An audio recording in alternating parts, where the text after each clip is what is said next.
to hit harder. Maybe India should not have agreed to a ceasefire begged for by Pakistan. All those questions were asked, viewers, in this dipstick survey by Sea, Water and India Today to gauge what India thinks on where we stand in the current conflict with Pakistan. Because mind you, as our Prime Minister said very clearly, this is just a pause. This is not peace. Every act of terror will be considered an act of war. And terrorists and countries that support terrorism are the same. All of that. So where does India stand? What is India's opinion? What it thinks right now? All of those questions have been posed through a series of questions that we posed with Sea, Water in India Today to the citizens of the country. Let me quickly cut across. We also have a panelist with us this evening. Joining me, Tuhin Sinha, National Spokesperson, Bharatiya Janata Party. Dr. Ajoy Kumar, National Spokesperson, Congress. We'll be joined shortly by Neerja Chowdhury, Senior Journalist, Columnist, Rajat Sethi, Political Commentator, Ashutosh, Author, Political Analyst, and also Yashwant Deshmukh from Sea, Water, who also conducted this survey, viewers. Before we get in to our first question and the respondents and the answers to that, I want to quickly get in a comment by our two political panelists. Tuhin Sinha, the Prime Minister today at the Adampur Airbase, a befitting reply to Pakistan, busting Pak propaganda, because Adampur was one base which Pakistan had in multiple press conferences stated they had hit and hit bad. All of that fakery now busted. But having said that, you know, I'm sure even you accept that there are certain questions that many Indians have on why did we agree, even though Pakistan asked for the ceasefire, begged for it, why did we agree to that ceasefire so early? Should we have gone all the way this time? What do Indians make of what seems now clearly foreign intervention? Do you understand that these are plausible questions that many in the country have today?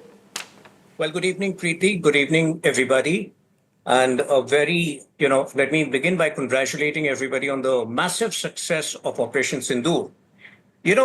First of all, let me point this out that over here, technically, ceasefire is an incorrect term. That is not a term which has been used by us. Ceasefire happens when, both sides are fighting. Here, we were being attacked and our forces were being retaliated. So even after the so-called ceasefire, the word which was grabbed by Pakistan, they have violated it on 3 occasions: Saturday evening, Sunday evening, Monday evening. And I'm just hoping, as your show goes on, they don't do that.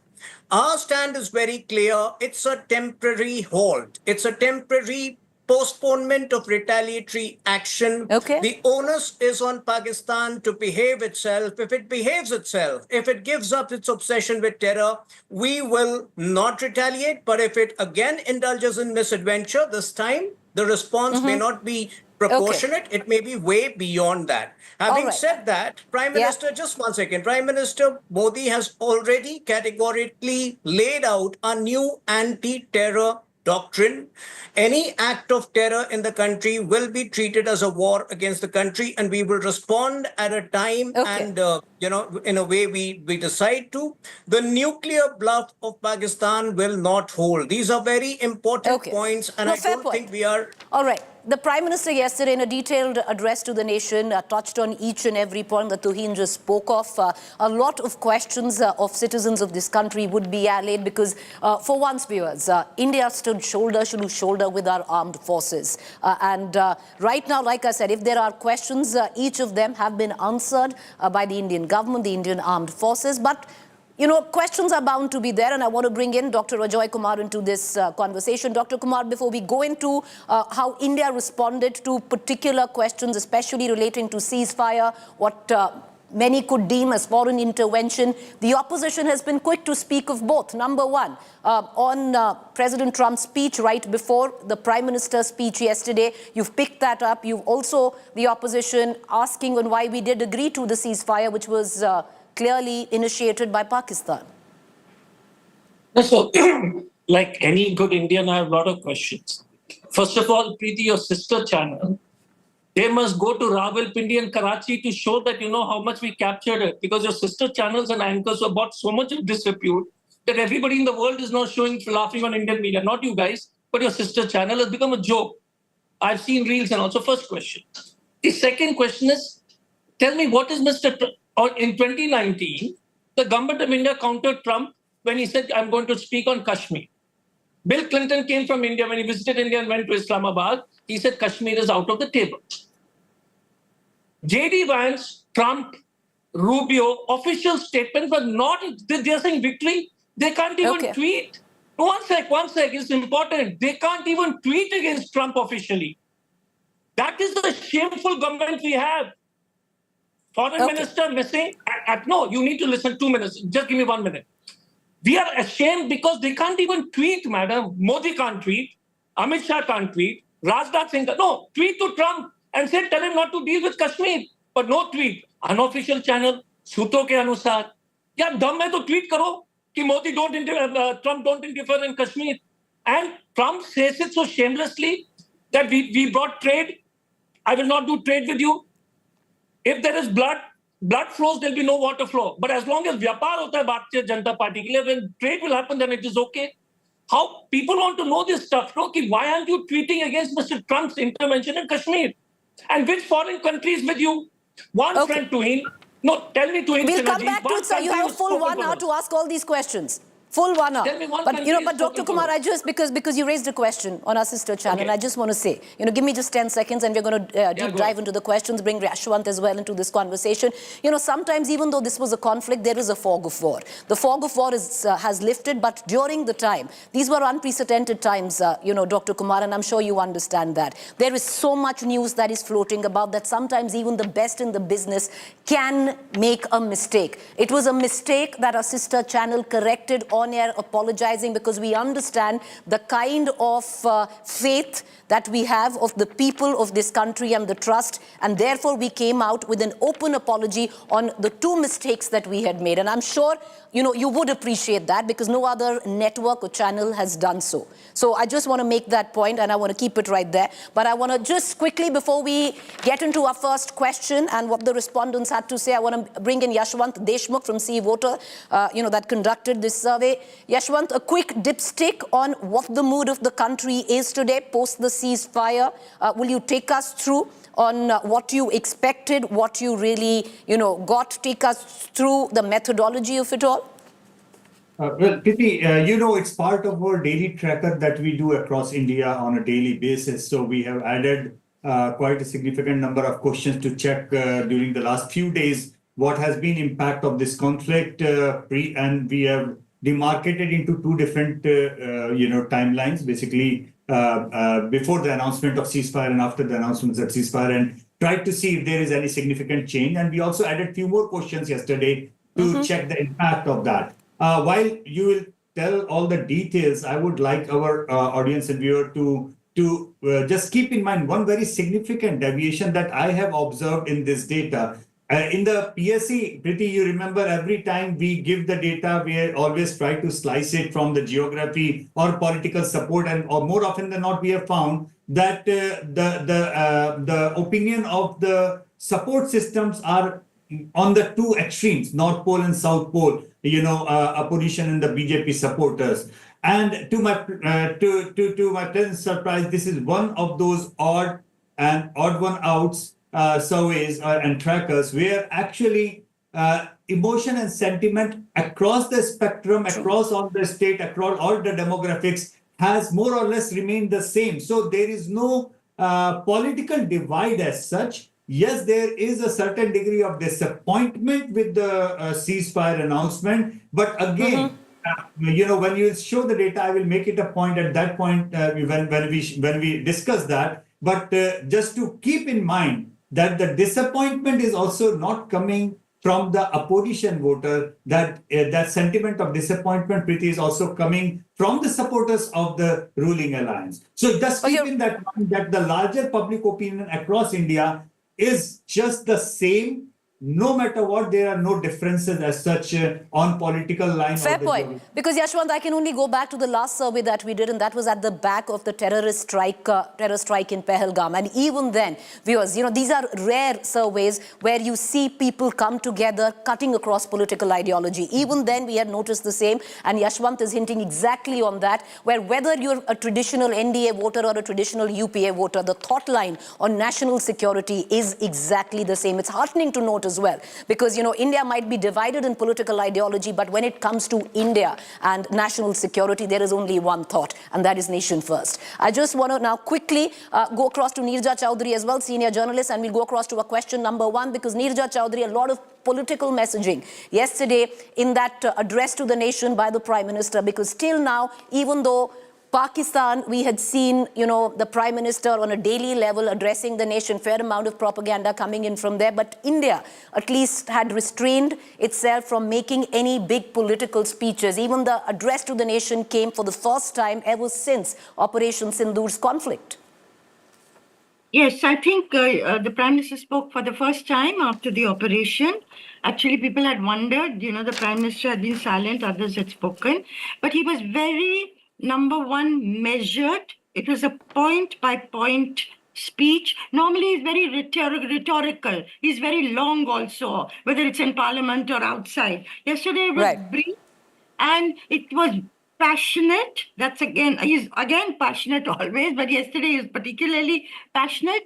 And the central one point that he wanted to make is terror is back on the center stage. It's not Kashmir, it's not ceasefire. It is, for us, it's going to be terror and terror alone. That's going to be deciding factor, whether we talk, whether we do trade, whether it's water versus blood.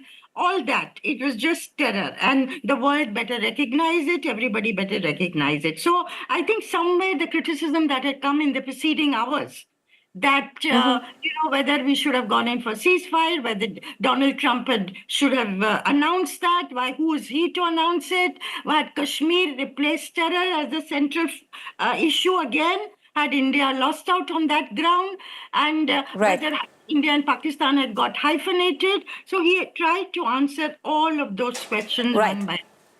All right. Well, what is, where does the nation stand? What does India think? What is the mood post the ceasefire? Let's quickly now dip in to the first question that was posed to our respondents and what the reply to that were. And this was the first question which was posed. How much do you support this ceasefire between India and Pakistan? That was question number one. How much do you support the ceasefire between India and Pakistan? And the opinion on that, completely support, 43%. 43% of India completely supported the ceasefire called between India and Pakistan. Support to some extent, 22% of Indians supported it to some extent, don't support at all. 29% doesn't support at all, and 6% says they really cannot say anything. So the opinion clearly divided here. And Tuhin Sinha, I want to bring you in, because even there was a sense by many Indians that maybe we should not have agreed to the ceasefire. Maybe this time around, we should have gone all the way, and that reflects in the numbers. While 43% of Indians support the ceasefire, if you, put together the 22% that support only to some extent and nearly 30% that doesn't support the ceasefire, seem to suggest a bit of apprehension to Tuhin Sinha. Yes, go ahead. Preeti, unfortunately, wars are not fought based on public opinion. It's the military which takes the decision based on the evolving situation there and then.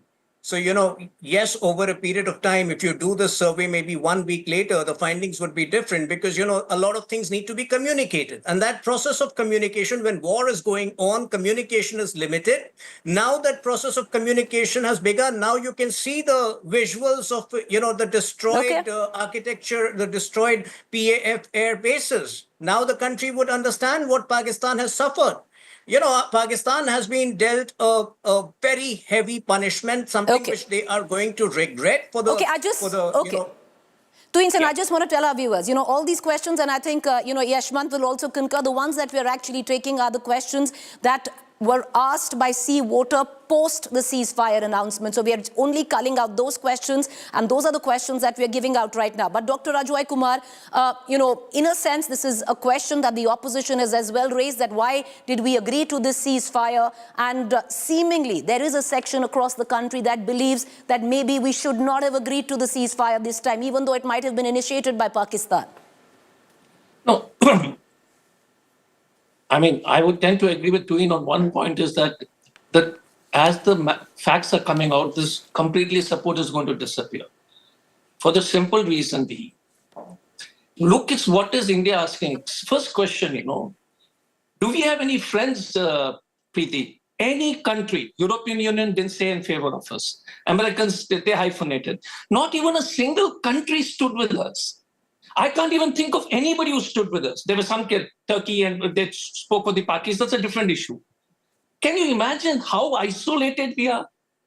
That nobody in the world has condemned the Pakistan. It's become a war between India and Pakistan. It's no terrorism is no more in the discussion. We will say that, but so what hurts me is with Jaishankar's jumping around so much and all that, there is no view. Second issue, their throats kill the messenger. Today, Mr. Mistry, the foreign secretary, and today the minister the minister in Madhya Pradesh is attacking the Sofia Qureshi. Now, what is the goal in life? This is Sindoor उठा के हमसे अपने जो है बहन लोग की इज्जत के लिए हम लड़ेंगे. And nobody went to, any central minister went to meet the ladies. No, you need to give me 30 seconds. Why the agitation is doing, there is no single friend we have. No country spoke for us. Trump is happily saying, hey, listen, guys, I want to trade. I said, no more trade with you.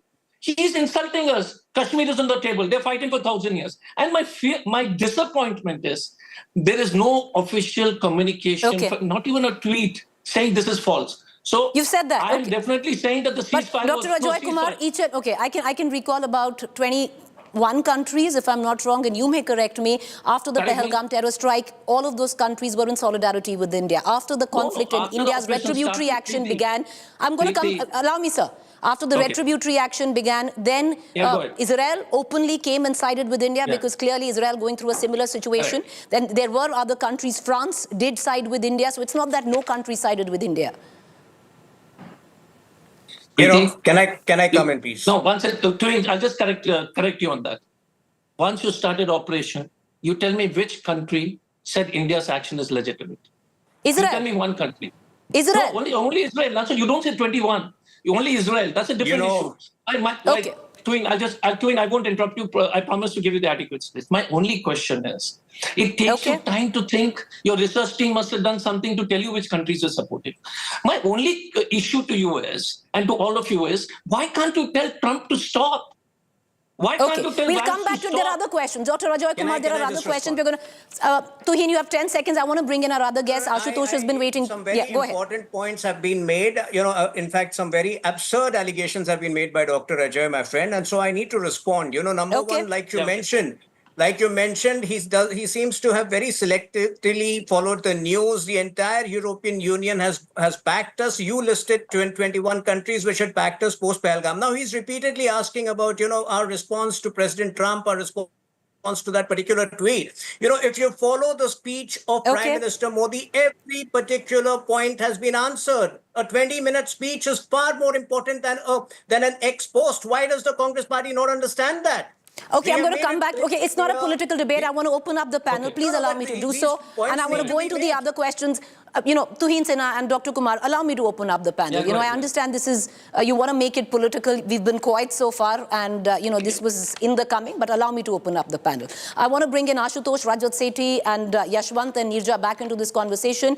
But, let's begin with you, Ashutosh. If you look at the figures, the respondents in the first question, there was a sense where many were concerned who thought that maybe we should not have agreed to the ceasefire, and the numbers clearly seem to project it. While 43% say that the government was right in agreeing to a ceasefire, you have a 29% who completely disagree, while a 22% somewhat agree.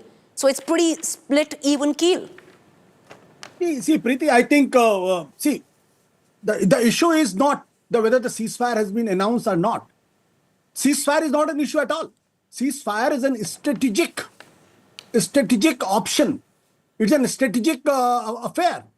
The issue is the way ceasefire has been announced. The question is not whether the ceasefire should be done or should not be. That should be left to the government of India. They are in a position to tell us whether the strategic objectives were achieved or not.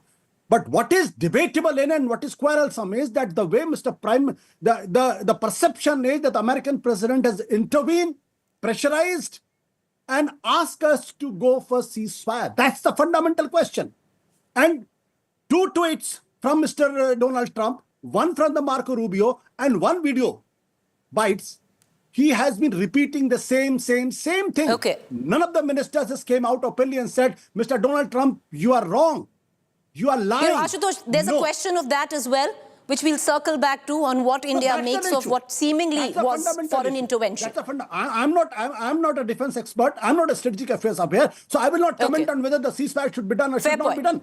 I have my own point. We're just talking about the mood of the nation. All right. We're just talking about on what people really think right now at the back of it. And Rajat, I want to pull you in. It's something that Yashwant touched on. You were not there with us earlier. That, when they were pooling in the responses, it wasn't just, usually you see very stark responses coming in from a set which supports the NDA or a set that supports the UPA. Here, there was a single narrative even in the respondents where across the board, if 43% felt that this was good, 29%, and it was a mix of both sides, which felt that not good at all.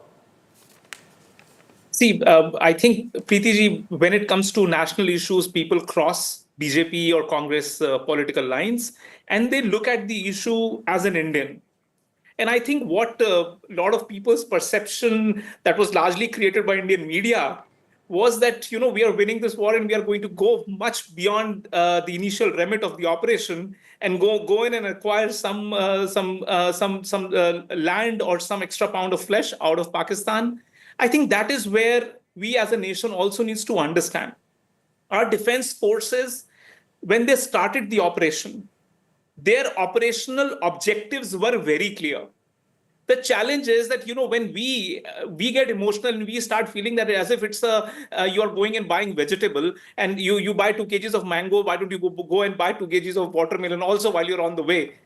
I don't think defense operations work like this. And this is where public perceptions should not guide what our operational objectives and operational strategies should be. And I think our Prime Minister and our defense forces think with a calm, level-headed. Unlike Pakistan, which goes by a desire to showcase. What is this concept of on-ramp, off-ramp nonsense? It is to showcase your people.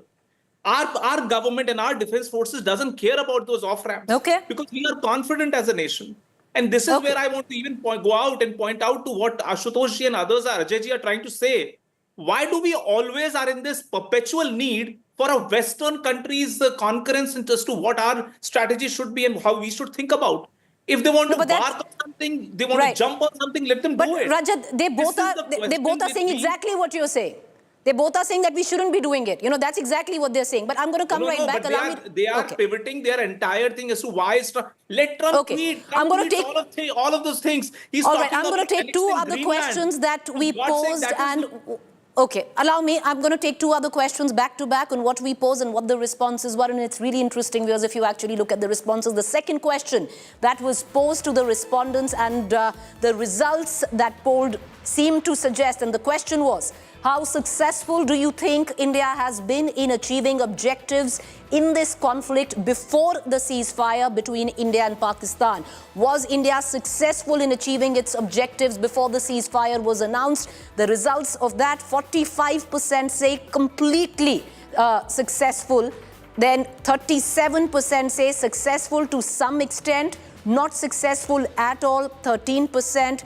Cannot say 5%. So even in this, we see a bit of a split there. Yashwant, you want to reflect on this?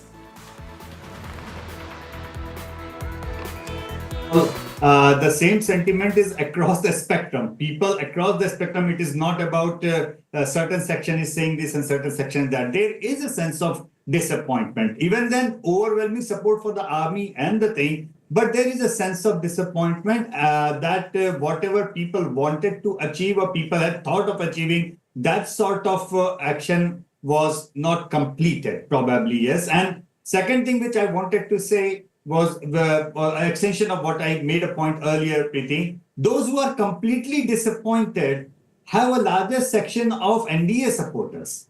And that's very unique because, on any question where you are criticizing the government, so far we have seen that those who are criticizing the government have a larger section of the UPA or the India Alliance supporters. But this is the other way around. So obviously, within their rank and file, they were hoping that much bigger action, much longer action, and much decisive action will be taken. So there is a sense of disappointment. Right. But having said that, that doesn't mean that disappointment is taking place as if they are not backing our army or they are not backing our decision Fair makers. point. You know, fair point. And I want to take off from what Yashwant says. And Nirja, if you'd want to come and reflect on this, because it's very interesting. Because when Mr. Deshmukh says that, strangely, this time around, the disappointment has stemmed from traditional NDA supporters. So the whole narrative of public opinion of ghar mein ghus ke marenge, the political rhetoric around it, clearly has taken a hit. Yes, chun chun ke marenge, we'll go to the ends of the earth and catch each one of them. Yeah, the rhetoric was very sharp, and as we know from the senior people in the Congress, in the BJP.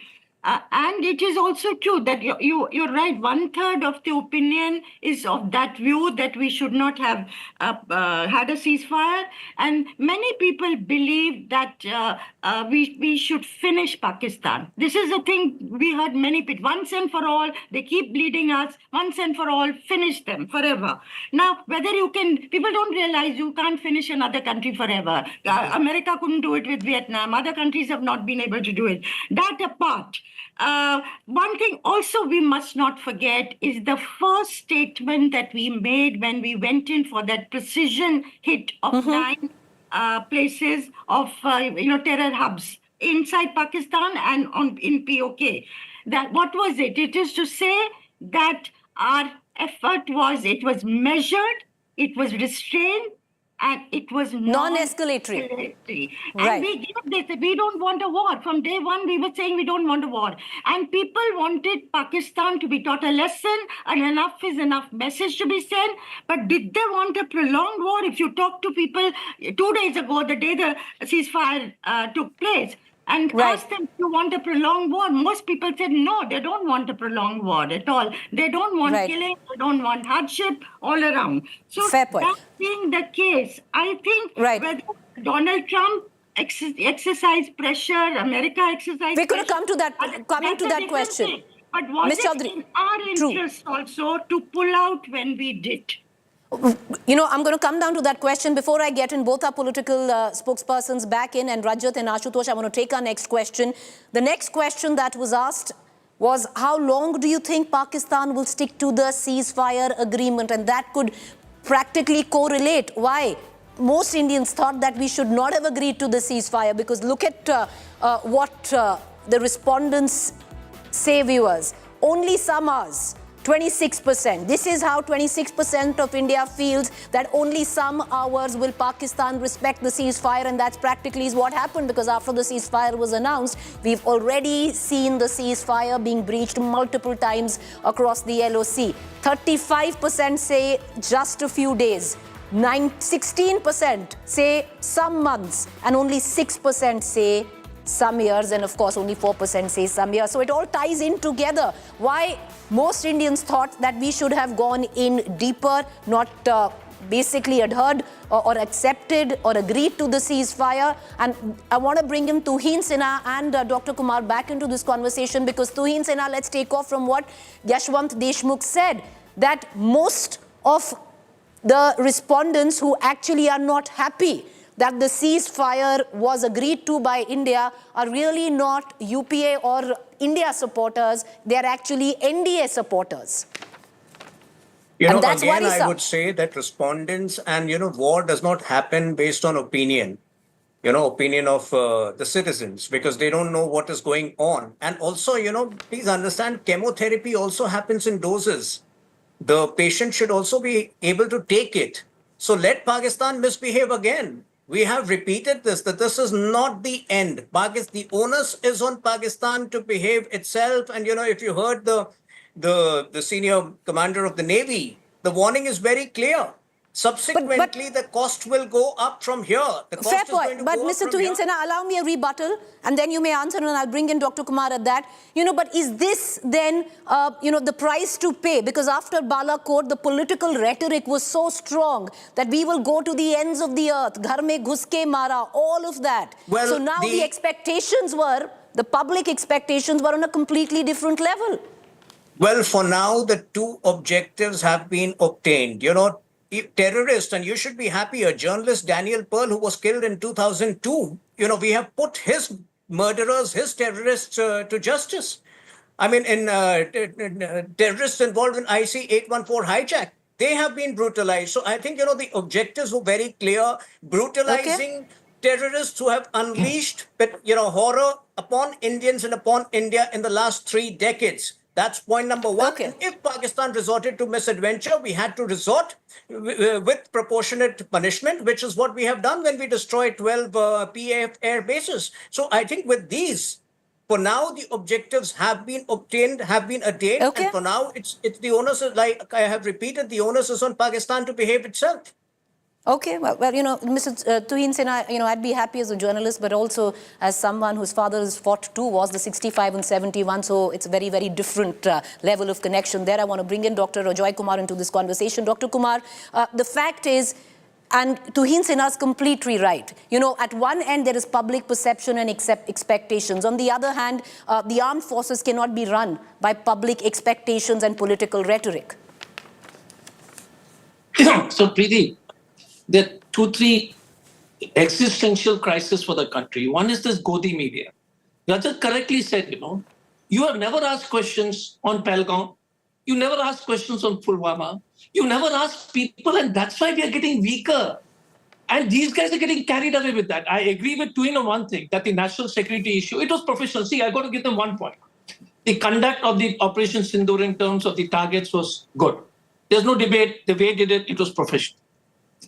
What is troubling this country is the expectations of every motor mouth in the Bharatiya Janata Party and their allies, the total subservient, ridiculous media, the kind of stuff.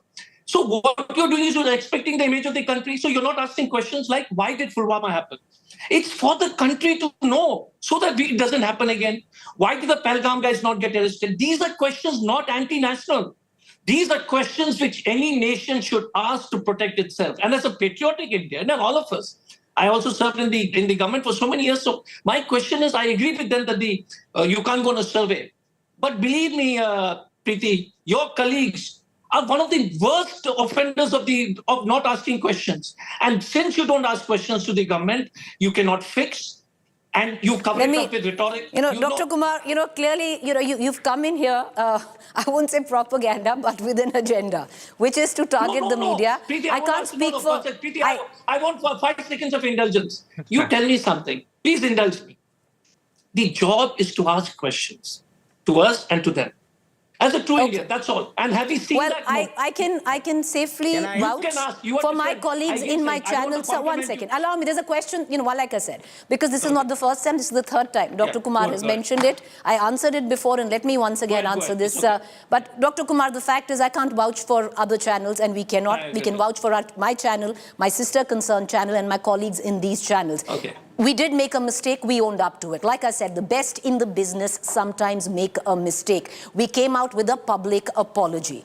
And we did so because we understand the kind of trust and faith our viewers repose in us. So, there was a conflict, but there was this fog of war. We made a mistake. We came out apologizing for it. And since then, we've been very, very responsible in our reportage. So I can vouch for my channel, I can vouch for my colleagues, and I will at this point of time go into our next set of questions and go back to our panelists. So the other question that was asked and the responses on that. According to you, what was the main reason for the ceasefire between India and Pakistan? And this is where it gets interesting and political as well, viewers. Diplomatic pressure from world's major superpowers, and that is what even the opposition is questioning. 42% of India actually believes this was not what India wanted, but our hand was forced because of diplomatic pressure. That is what the respondents have polled. And once again, viewers, this is both India Alliance voters as well as NDA Alliance voters. There's no difference of opinion. Economic internal challenges for both countries, just about 18%. Fear of a nuclear war, just about 11%. Can't say, of course, stands at 18%, but overall, look at that figure. 42% of Indians who responded, practically 4 in 10 Indians who were asked actually believe that it was diplomatic pressure. And that, Ashutosh, is one question that has constantly been posed by the opposition. most Indian citizens not happy, especially with what we saw yesterday, the of Donald Trump's speech coming in just about half hour before our Prime Minister's address to the nation, something you also spoke of early on in the show. See, Preeti, before answering your question, let me say this very categorically that government is accountable to the people, and the army is reporting to the political bosses. So this rhetorics that the people should not know or people should not be deciding, I think I don't buy that argument. In democracy, ultimately, whether it is army or it is the government, accountable and they have every right to know the decision you have taken, whether it is good faith or the bad faith, or have you taken a good decision or the bad decision. Now the fundamental question is this, which I have been raising. This fundamental question is, this perception has gone all over the world that Indian government has succumbed to the pressure of the one country that its name is United States of America. And now they compare this situation, and it totally reflects in the survey done by Yashwant Deshmukh and the Sea Voter. There is absolutely no doubt about it. You talk anybody on the street, and I've been talking to people, and I know. Ashutosh, hold on to that thought. Rajat, I'm coming to you. I'm sorry, I'm interrupting you. Sir, I don't have much time. I want to bring you all in. I have 3 sets of questions to go through. So, allow me to bring in our next question, and I will bring in Rajat, and I will cut across back to our panelists. The other question that was asked is, because these 2 questions tie in together. Do you think India is getting enough support from countries around the world in its fight against terrorism? Yes, completely. 47% of India actually feels that we've got the support, contrary to what Dr. Ajoy Kumar said earlier on in the show. Yes, to some extent, 34%. No, not at all, 12%. Can't say 7%. So split even keel there. Rajat Sethi, you wanted to come in at the back of what Ashutosh said. Go ahead, sir. See, I, with utmost respect for Yashwantji, my problem is with framing of certain questions. If you frame this question that Pakistan lost and went to America, and America requested India to come in, that also qualifies under diplomatic pressure. But if you put that as a leading question, that a lot of people will certainly fall for that. Now, let me tell you once again, this entire opposition's single point plank to actually get back to BJP here is that, Trump announced before. Trump, we all know and understand, he has a habit of doing things in his own way. Things which do not fall in place with the regular geopolitical stuff. You know exactly it was not India which picked up the phone and called the DGMO of Pakistan. It was Pakistan DGMO. What was that reason? That is the reason why this ceasefire was brought in, not for so-called diplomatic pressure. Where is that pressure? Where is that diplomatic pressure that Ashutosh ji is privy to, or perhaps Ajay ji is privy to? I want to Rajat, understand, you make a point. Rajat, you say that, from? What you spoke of is in the beginning that possibly it's not posing the questions, right? I want to bring in Yashwantji, but before I bring in Yashwantji, I will, put forth Preeti, just 10 one question. No, sir, please allow me. I don't have the time. Allow me to, because, why it ties in? Because it's not posing the question wrongly. Because clearly, most Indians completely distrust the United States of America. And why so, Rajat? Because there was a question that was posed. Which country do you trust more? The US or Russia in terms of protecting India's interests? And look at, there's a clear divide there. Trust, we're going to play that question. Which country do you trust more? Let's play that question first. Which country do you trust more, the US or Russia, in terms of protecting India's interests? Trust US more than Russia, 12%. Trust Russia more than US, 68%. So it's not really about how you pose a question, Yashwant Deshmukh. The mind of, Indians, the Indian citizen, especially on where they stand after the ceasefire and what they perceive was American intervention is very clear. Absolutely. And Preeti, I think the tweet of Mr. Trump has kind of backfired big time, and the Indian public opinion. I can say this because we have been tracking these, trustworthiness of different countries. And 2008 123 agreement onward, we had seen very clearly that public opinion and slow and steady was moving more and more in favor of Americans so far. But at this point of time, a lot of public memory, how the Russians have helped the India in the previous wars, and this time also, no moral preaching, no gyan, nothing coming from the Moscow's way. Only thing that we know is the missile that has worked for India, in terms of defense And also that jumping the gun with this tweet. I mean, I understand Rajat's point. That's everybody knows how Mr. Trump does his thing the way he does, but it clearly tells that it has backfired as far as the public perception is concerned. People are not appreciating it. I'm sure even Rajat or me or you, anybody will not appreciate the way Mr. Trump has tweeted. Any Indian will not appreciate that. But True, that has gone down in the mud. And the clarity of thought is very clear, Rajat. I'll ask all of you for final comments. Allow me to bring in, Rajat, I'll come to you. Just allow me to bring in our last question, and each of you I'm going to come back to for your final comments. Do you think that terrorist incidents will stop after the ceasefire between India and Pakistan? Well, this is what most Indians have to say. Look at it. The respondents polled yes to a great extent, only 13%. Yes to a small extent, 32%. Despite of what has gone down over the last 6 days, viewers, 48% of India actually believes not at all. Pakistan hasn't learnt its lesson. 48% of Indians actually believe that. I want to cut across back. I'm going to take one final question from each of you. Make your closing submissions there, starting with Tuhin Sinha, because Tuhin Sinha, if this is what India thinks, then it doesn't augur well in terms of perception after of what we have seen, where at least the political perception is concerned. Because a strong message was delivered that India... Go ahead, sir. Go ahead, make your point. I would suggest that you do this poll 2 weeks later, because, when people are charged up, when people are animated, they respond differently. So please do this poll 2 weeks later. You will get a different response. And I need to respond. Ajay Kumar, my friend, should not be using words like subservient today for the Indian government. What we have done to Pakistan, and not just to Pakistan, we have set a new deterrence paradigm for the whole world. We have taken up the cudgels on behalf of the world to fight global terrorists. I think that's a big thing which they could not even imagine of doing post-2006 train blast in Mumbai, or 2008 Mumbai blast which killed nearly 170 people. So I don't think he should be, and the Congress party should be using words like subservient. All right, okay. So some of the questions, Dr. Ajoy Kumar, that were raised by the opposition do find resonance with the people of India. But there is a point Tuhin Sinha is making, because right now there is this adrenaline that everybody, was in, especially at the back of what we'd seen. Maybe if things calm down, maybe after a week or two, where you look at it, where things have calmed down and we look at it at a different picture, maybe people react differently. Yeah, but just to correct Tuhin, I said subservience to the press, not to the government. So for the press subservience, I was speaking about the role of the press.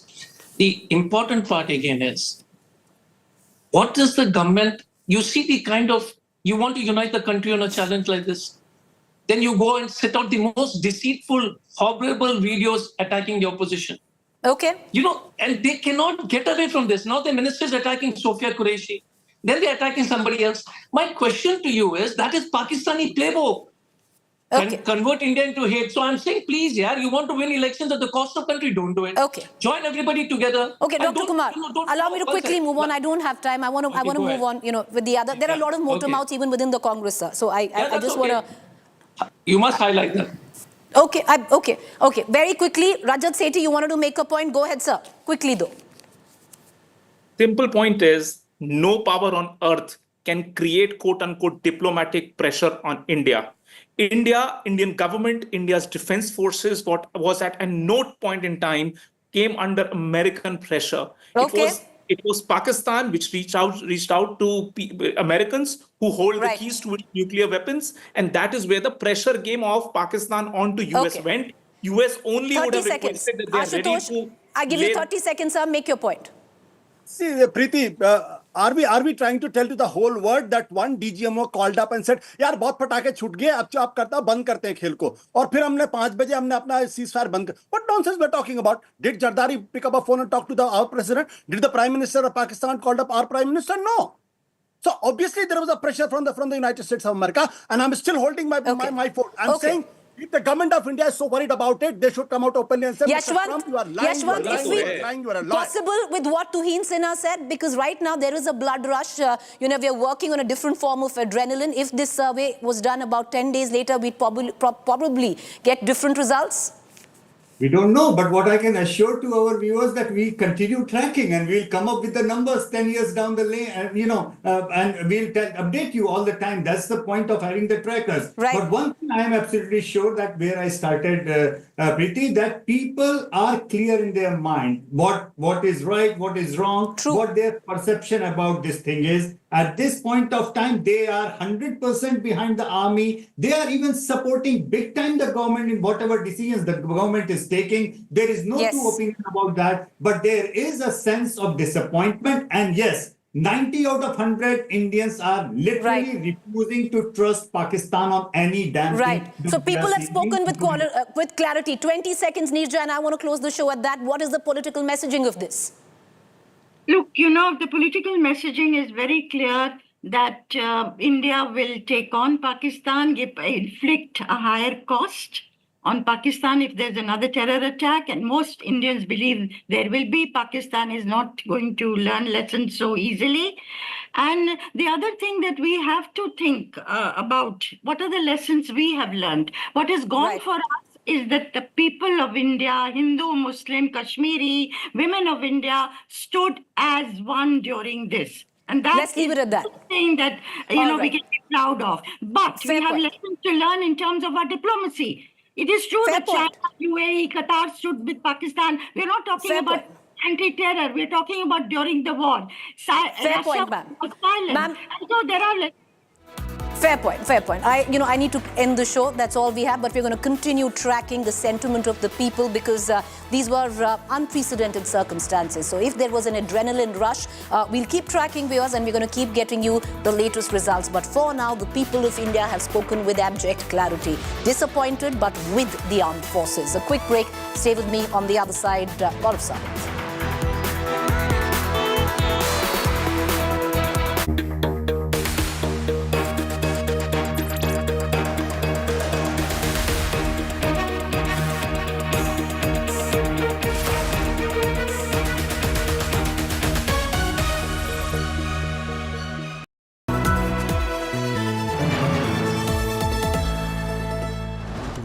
Edge 60 Pro, the edge of excellence.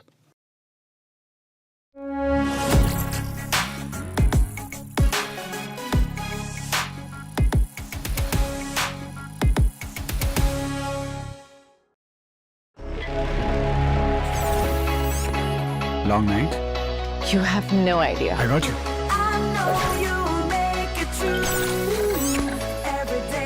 Motorola Edge 60 Pro. Hello, Moto. Motorola Edge 60 Pro, the edge of excellence. Hi, here are the top headlines presented by Motorola. PM says India won't tolerate nuclear blackmailing. CBSE 10th and 12th results out. Pollachi gang rape and 9 get life sentence.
While India is targeting terror infrastructure, Pakistan is attacking civilian areas.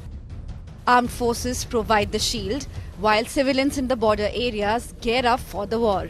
Living through decades of attempted incursions, they are strongly in the shadow of bullets. Amid the fire, India Today brings you voices of resilience and defiance. Villagers say that Pakistan will be beaten back as per usual. Those who lived through 1965 and 71 now teaching the next generation.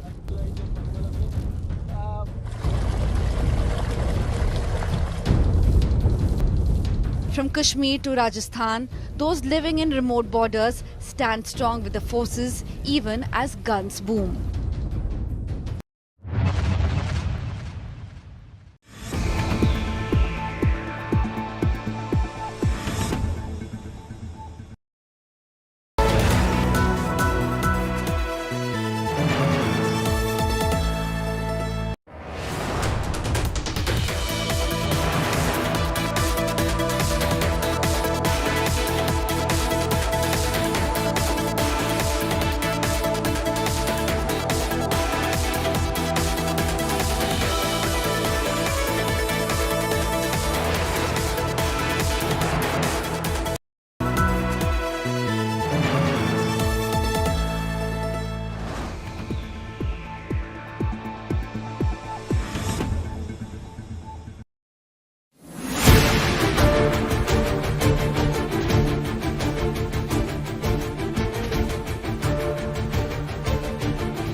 A story of courage emerges from grief.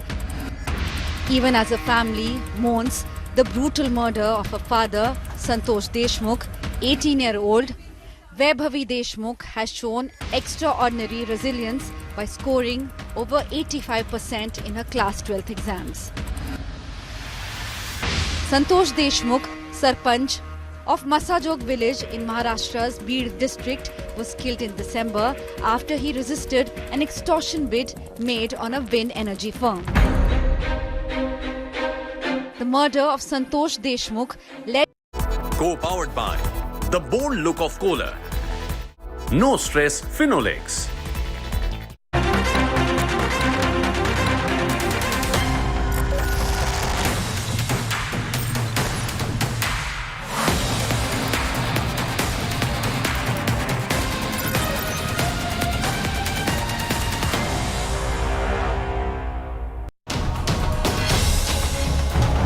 For the last 100 hours, India witnessed unscripted history. The events that unfolded were unprecedented.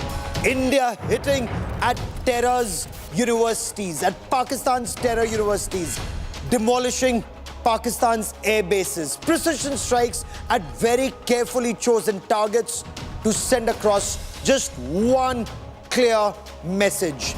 India will not tolerate terror. Operation Sindoor unfolded with exceptional coordination between the Army, the Navy, the Air Force, India's intelligence agencies, our ace forces. But for you and I, most of it was beyond visual range. So today, we at India Today, with the help of AI, with the help of artificial intelligence and a team of our graphics artists, military and strategic experts, have recreated Operation Sindoor. So viewers, look up. Put aside your phones. You don't want to miss this India Today special presentation, Operation Sindoor.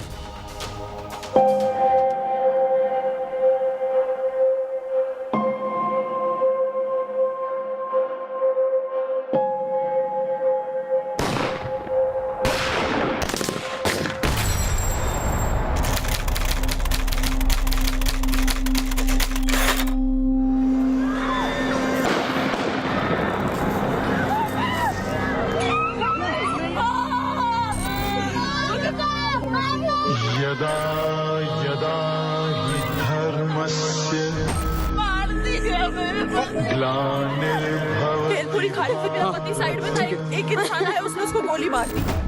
I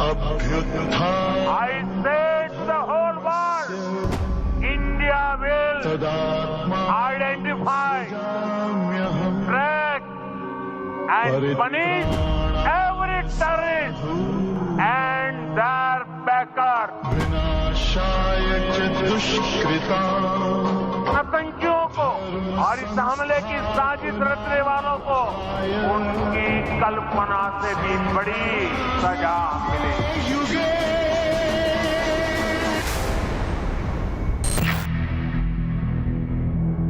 For decades, they plotted in the dark, fueling terror from safe havens across the border.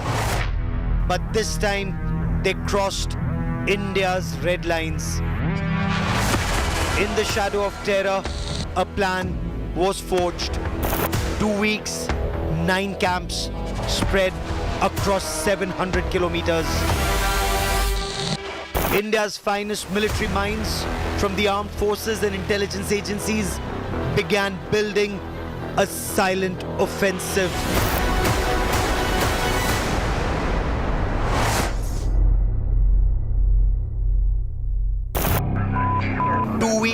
Of relentless intelligence gathering, satellite scans, drones hovered, eyes and ears deep inside enemy territory. Terror bases were marked, strike routes planned, risks assessed. A day before the strike, a clever deception, a NOTAM or notice to airmen issued for a military exercise far south. Pakistan tracked the movements in southern Rajasthan, saw only a drill in the skies, not our stealth, not our intent. May 6, a little after midnight, under the guise of war games, the Rafale's Omni-Roll fighter jets take off. Pakistan Air Force watches, unaware of what's coming. The weapon of choice, Rafale fighter jets, with pinpoint accuracy cruise missiles on board and laser-guided bombs. Kamikaze drones on standby. Rafale soar into the night sky, its radars silent. The eyes of the nation's top brass looked at every frame, every altitude from the war room in New Delhi. At 0100 hours, India strikes.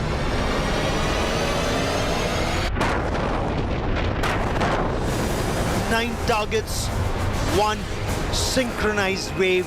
The Rafale split into attack groups. Without crossing the border, they unleash fire from the skies. 9 targets, 9 direct hits. Terror infrastructure reduced to ash. The scalp missiles slam into concrete. Hammer bombs pierce hideouts. Kamikaze drones silence launch pads on the either side of the Peer Panjal ranges. The UAVs circle overhead, relaying bomb damage assessment in real time for those who want proof. In minutes, it's game over for terrorists, at least for now. 9 terror bases, including the headquarters of Lashkar-e-Taiba at Murid-K. No boots on ground, no civilian casualties. Every objective met. The Hydra-headed monster of military terror network in Pakistan raises its head once again. Pakistan Armed Forces target Indian cities. Pakistan Air Force even used civil airlines as shield for its massive drone attacks on multiple cities across India. On the 7th of May, in response, Indian Air Force unleashed kamikaze drones on enemy military infrastructure. India's S-400 missile defense shield, the Barracks and the Akash surface-to-air missiles form a deadly air defense shield across India. Indian missiles targeted key locations deep inside Pakistan, including in Lahore, Sialkot, Bahawalpur and Karachi. Indian Air Force fighter jets hit critical Pakistani air bases, including at Sargodha and Jacobabad, that are closely associated with Pakistan's nuclear strike capabilities. Each phase a calibrated answer to Pakistan's provocation. More than 100 terrorists killed in Operation Sindoor wasn't just retaliation, it was a statement of Bharat's resolve. This was not a war. This was Bharat's message to Pakistan. India will strike swiftly, silently, and decisively. Operation Sindoor, mission accomplished. आतंकियों ने हमारी बहनों का सिंदूर उजाड़ा था, इसलिए भारत ने आतंक के ये हेडक्वार्टर्स उजाड़ दिए।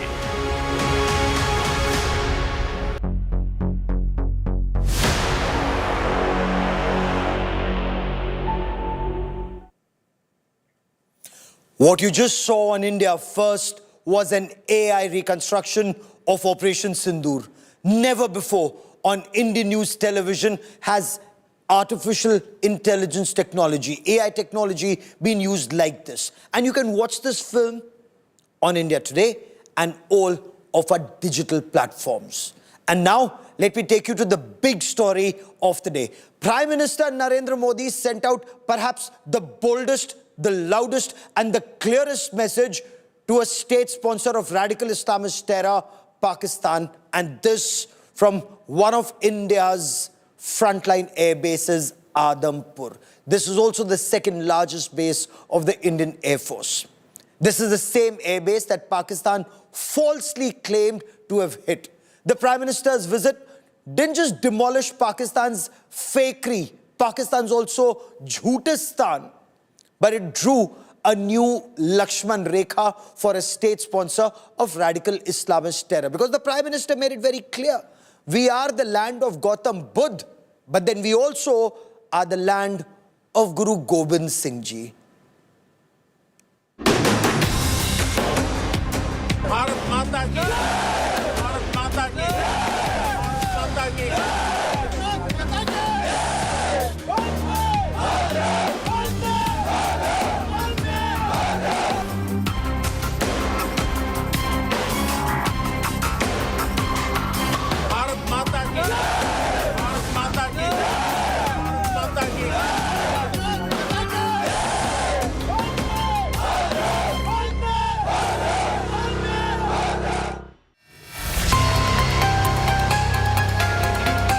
Prime Minister Narendra Modi landing at Punjab's Adampur Airbase, days after stupendous success of Operation Sindoor. Bharat माता की, भारत माता की। Delivering a thundering message to Pakistan. From the frontline airbase, which saw a failed attack by Pakistan and played a critical role in counter-strikes. Meeting Air Force fighter pilots and technical staff who conducted air sorties, lauding their bravery and expressing gratitude of the nation. मैं वीरों की इस धरती से आज air force, navy और army के सभी जाबाजों, बीएसएफ के अपने शूरवीरों को सैल्यूट करता हूं। आपके पराक्रम की वजह से आज ऑपरेशन सिंदूर की गूंज हर कोने में सुनाई दे रही है। Amid victory cries by the air warriors of Adampur. Bharat माता की वंदे वंदे वंदे वंदे वंदे। Prime Minister Modi made it clear that terror launchpads operating with impunity inside Pakistan are now vulnerable. Precision weaponry and real-time surveillance have turned these terror safe havens into potential strike zones. आतंक के आकाओं को अब समझ आ गया है। भारत की ओर नजर उठाने का एक ही अंजाम होगा, तबाही। जिस पाकिस्तानी सेना के भरोसे ये आतंकी बैठे थे, भारत की सेना, भारत की एयरफोर्स और भारत की नेवी ने उस पाकिस्तानी सेना को भी धूल चटा दी है। The Prime Minister posed with the famous message inscribed at the airbase, which reads, "Why enemy pilots don't sleep well." A chilling reminder of India's air dominance. हमारी एयरफोर्स ने पाकिस्तान में इतना डीप आतंक के अड्डों को टारगेट किया। आपकी स्पीड और प्रिसीजन इस लेवल की थी कि दुश्मन हक्का बक्का रह गया।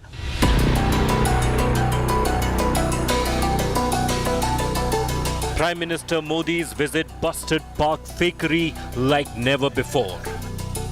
The Prime Minister took an Indian Air Force C-130J Super Hercules to the Adampur Airbase, showing the airbase is fully operational despite fake Pakistani claims of hitting its airbase. Pakistan's lies of destroying S-400 missile system and Indian jets were also demolished.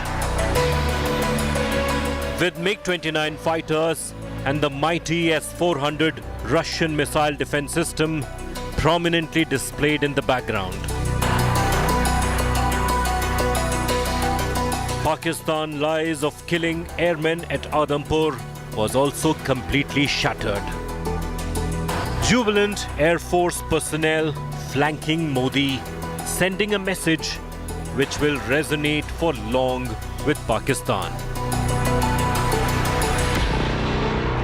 जब भारत के सैनिक मां भारती की जय बोलते हैं तो दुश्मन के कलेजे कांप जाते हैं। जब हमारी मिसाइलें सनसनाती हुई निशाने पर पहुंचती हैं तो दुश्मन को सुनाई देता है, भारत माता की जय। Bureau Report, India Today.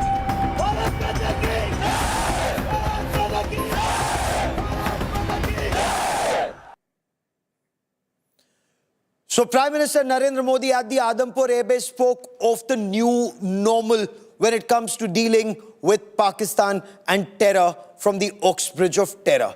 At the Adampur Airbase with air warriors, Prime Minister Narendra Modi gave details of hitting terror at source, punishing the state sponsors of terror with precision strikes at crucial Pakistan Air Force bases, including at Noor Khan in Rawalpindi, also at Sargodha, Jacobabad, Rahim Yar Khan in the Punjab province, and of course Bholari in Sindh. And this is truly unprecedented. What should one make of this new normal? Joining me on this India First special broadcast is General Ved Malik, former Chief of Army Staff. General Malik, incidentally, was the Army Chief when India had defeated Pakistan in the 1999 Kargil War. General, welcome on India First. Thank you, Gaurav. It's always a pleasure to be here. Thank you very much, sir. General, after losing to India in Kargil, Pakistan's ISI used terrorists to hijack IC-814 in December 1999. And then we've suffered a wave of terror, a wave after a wave of terror for decades. This is the first time in 2025 that roots of terror were struck, whether at Muridke or at Bahawalpur, at Sialkot, or the depth and the length of the strikes. What do you make of the decision to hit terror at source, the 9 bases and headquarters of terror that were attacked, sir? Gaurav, I think Pakistan had forced us to take such an action, a very strong action. We, in fact, changed our strategy on counter-terrorism starting from the cross-border strike that we did in 2016 and what we call generally the surgical strike. And then again, we took it further when we carried out the strike at Balakot, the terrorist training camp there. So this time they again forced us to take a level higher. And I would say that there has been a shift in our policy because this time we not only, it was a tri-service action, but also it was a whole of the nation approach, starting with diplomatic and economic target, including suspension of the Indus Water Treaty, etc.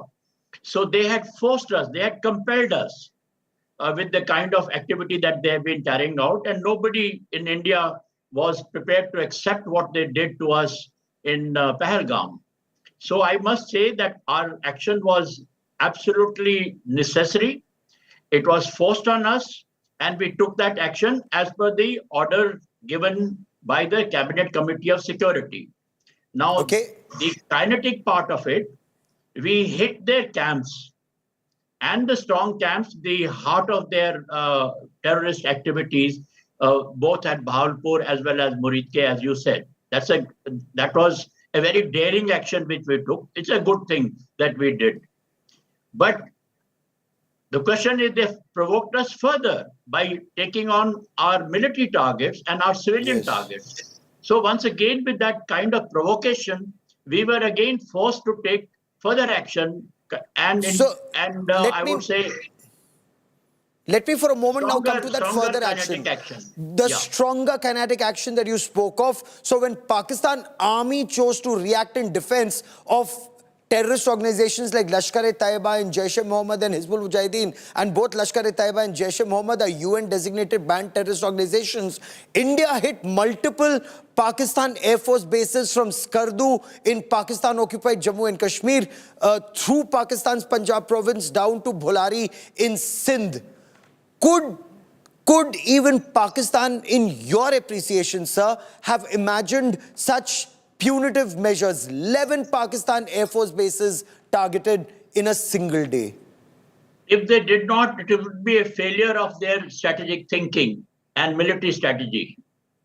And now, when we took that action after took those 9 objectives of terrorist objectives, when we took that, thereafter, when they started targeting our military and civil action, now it was quite obvious to the whole world that the kind of nexus that exists between the Pakistani army and their terrorist organization.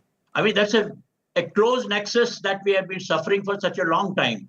So that came out in the open now. And again, as I said, they provoked us and we took that action, which was very good. If they were not expecting it, I think they probably, it's a failure of their thinking on such matters. But I must compliment here, Gaurav, I must compliment our forces. The manner in which they have conducted that, both the initial action as well as subsequent action, they deserve full praise. The coordinated activity which we saw for the first time. And I also must compliment, in fact, I would say that whatever credit that the whole nation is taking, it is primarily because of the forces, the way they reacted, the way they acted, and also showcased our superiority in weapon system and in our also the defense, air defense, etc. And therefore, it was something which they asked for, they called for, and I think we did very well. The credit also must go to the CCAs for giving them freedom of action. You know, I can't take away the credit only from them. I think the Prime Minister and the Cabinet Committee on Security, they gave the forces their freedom of action with the kind of limitations, in such targeting, etc., which is there. Since you speak of limitation of targeting, I want to understand those limitations because Pakistan is a nuclear weapon state. Targeting the Noor Khan Airbase or targeting Rawalpindi, the seat of power in Pakistan, targeting Lahore, targeting Sargodha, Jacobabad, Rahim Yar Khan, Bulari, 11 military bases, 9 terror camps, and headquarters, of course, at Murid Ke, 3 radar stations, including the Malir Cantonment radar at Karachi. What does that indicate, sir? Was India totally in control of the escalation ladder? And tell us more about the limitations in which India worked for this operation.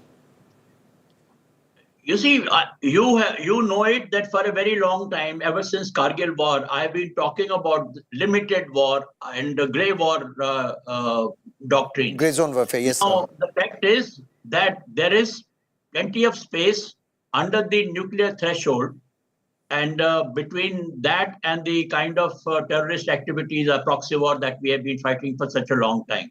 And we've made use of that space which is there.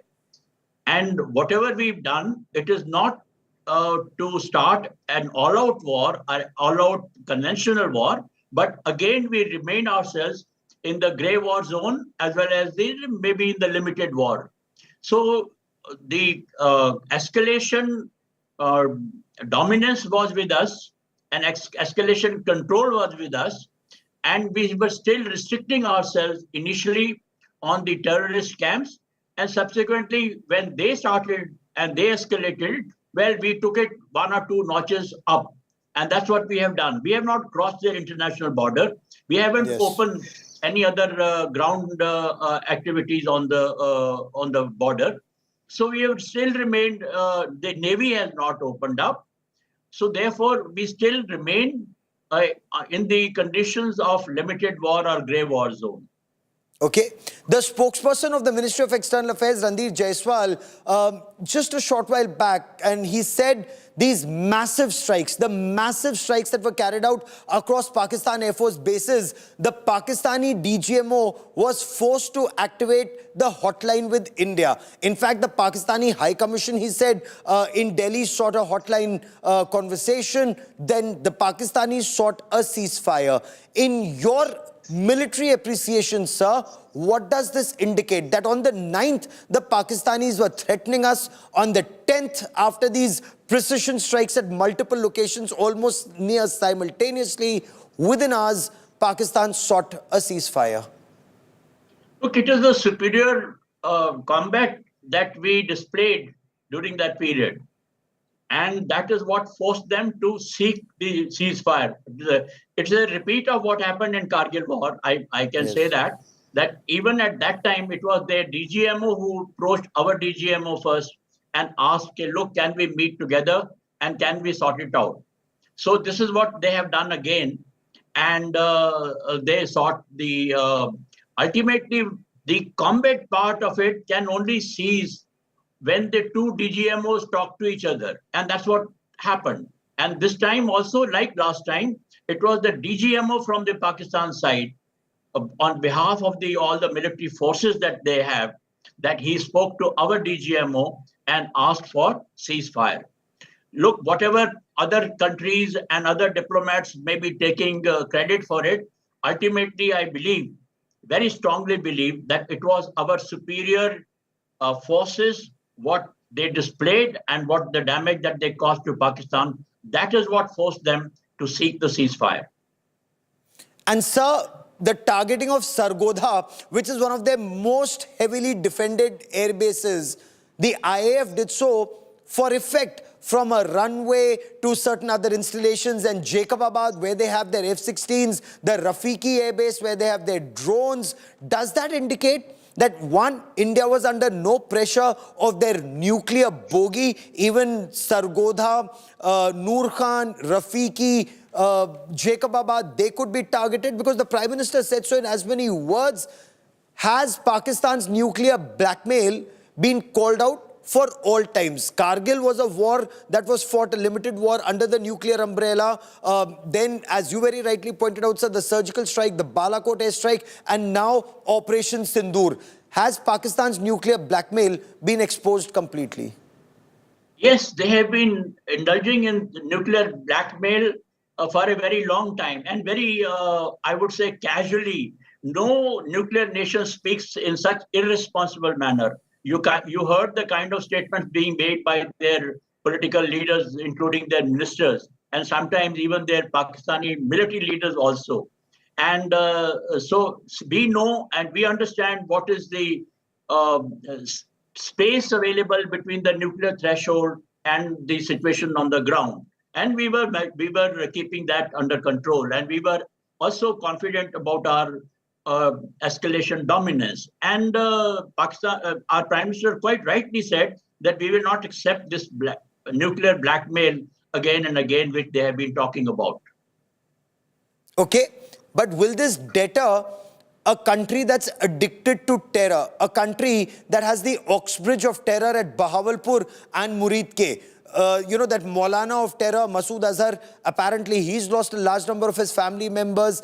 UN designated and US designated terrorists have been neutralized at Murid Ke, and yet you saw how a number of senior Pakistan army personnel, including the corps commander and several brigade commanders, were present there at the funeral. A wreath was laid on behalf of the President of Pakistan and the Chief of Army Staff of Pakistan. So will that country continue to use Lashkar and Jaish as their strategic weapons against India, in your appreciation?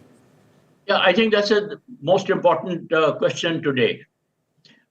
Look,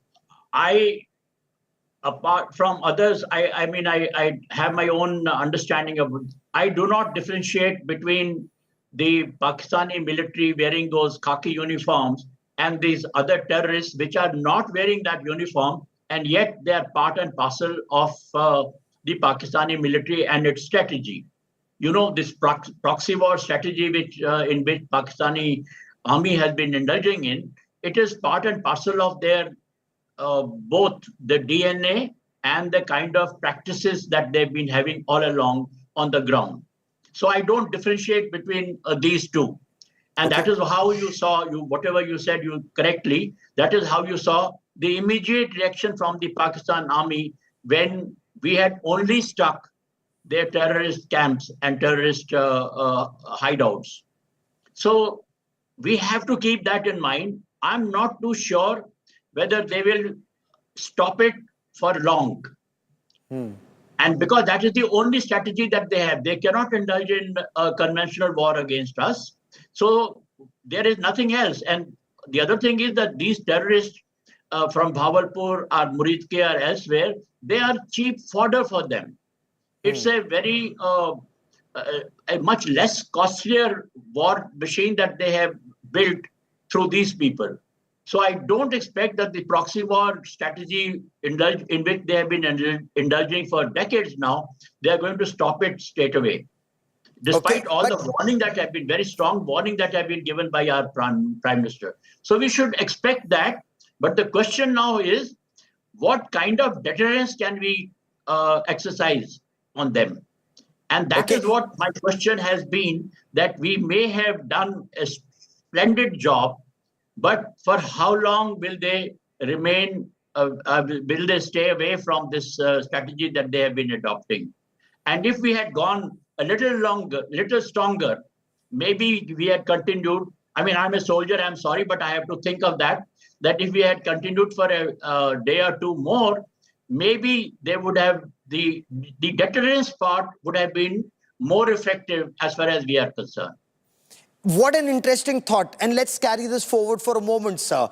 You say that we should have carried on punishing them longer, maybe a day or two. what else could we have achieved? What would have been our end game? Because, you know, when I was a young reporter during Kargil war, you had told me about classification of aim and maintenance of aim in war. So what would have been classification of aim here? If it was punishing terror, that was done. Maintenance of aim, punishing the state sponsors of terror, 13 air bases and radar sites hit. What else could we have done in the next 2 days in your appreciation, sir? Gaurav, our political aim today is to make them stop indulging in proxy war. And that is the political aim. And whatever military aim, the objective that we are now trying to follow is primarily coming from that we want Pakistan to stop this terrorist activities. And as quite rightly, Prime Minister also said, we and anybody else should have zero tolerance as far as terrorism is concerned. And that is the political aim. That is what to be achieved politically. As far as military is concerned, we can cause damage. We can, give them strong warning and hope that they will not indulge in it. But I'm not too sure about Pakistan because what I have seen over the last so many decades that, वो कहते हैं ना कुत्ते की पूंछ सीधी नहीं होती है. So that we have to be careful all the time. I've seen them, even after accepting ceasefire, you know what they have been doing for the last 2 days. Absolutely. So therefore, and even after they accepted ceasefire in Kargil, they were trying operations against us. Even then, as you know better, sir. So, Gaurav, that is why I am feeling that to make deterrence stronger and to make it last longer, they required some more hammering, particularly when we were having an upper hand and they gave us the opportunity themselves. We did not seek it. They gave us the opportunity. So we should have utilized that opportunity and hit them harder. That is what I believe. And that would have probably made the deterrence little longer, little stronger, and made them think again. So let me give you a counterpoint if you permit, sir.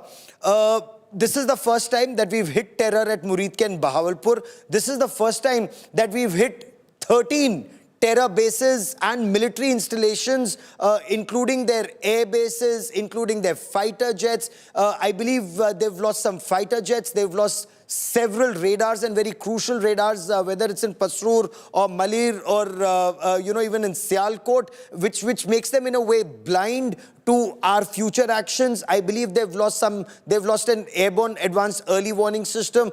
The Pakistan army must have lost tremendous prestige if General Asim Munir, the chief of the army staff, who was talking about hard action and being a hard state, was living in a bunker for several hours when we were bombing Noor Khan, when Rawalpindi and Lahore were under attack. He was, like a rat inside a bunker in Rawalpindi, sir. Now, isn't this imposing costs on them and unaffordable costs on a pauper Pakistan? Because replacing all these military assets would virtually be impossible for them, of course, unless China continues to give them arms for free.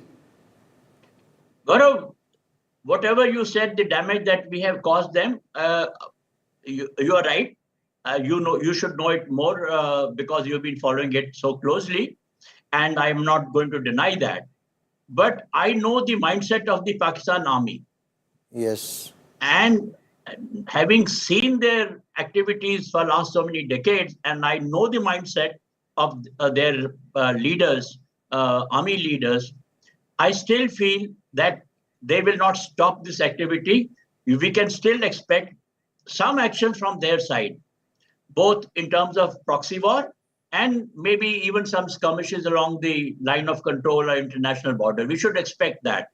So whether they have been taught the right lesson, that deterrence action, how strong it has been, I believe that we could have made it stronger if this opportunity that they gave us, they indulged in that we should have hit them harder, make them suffer even more, and perhaps that would have kept them away from these activities for a longer period. Sir, Prime Minister Narendra Modi also said that the Indus Waters Treaty, and governments also made that point once again, even today.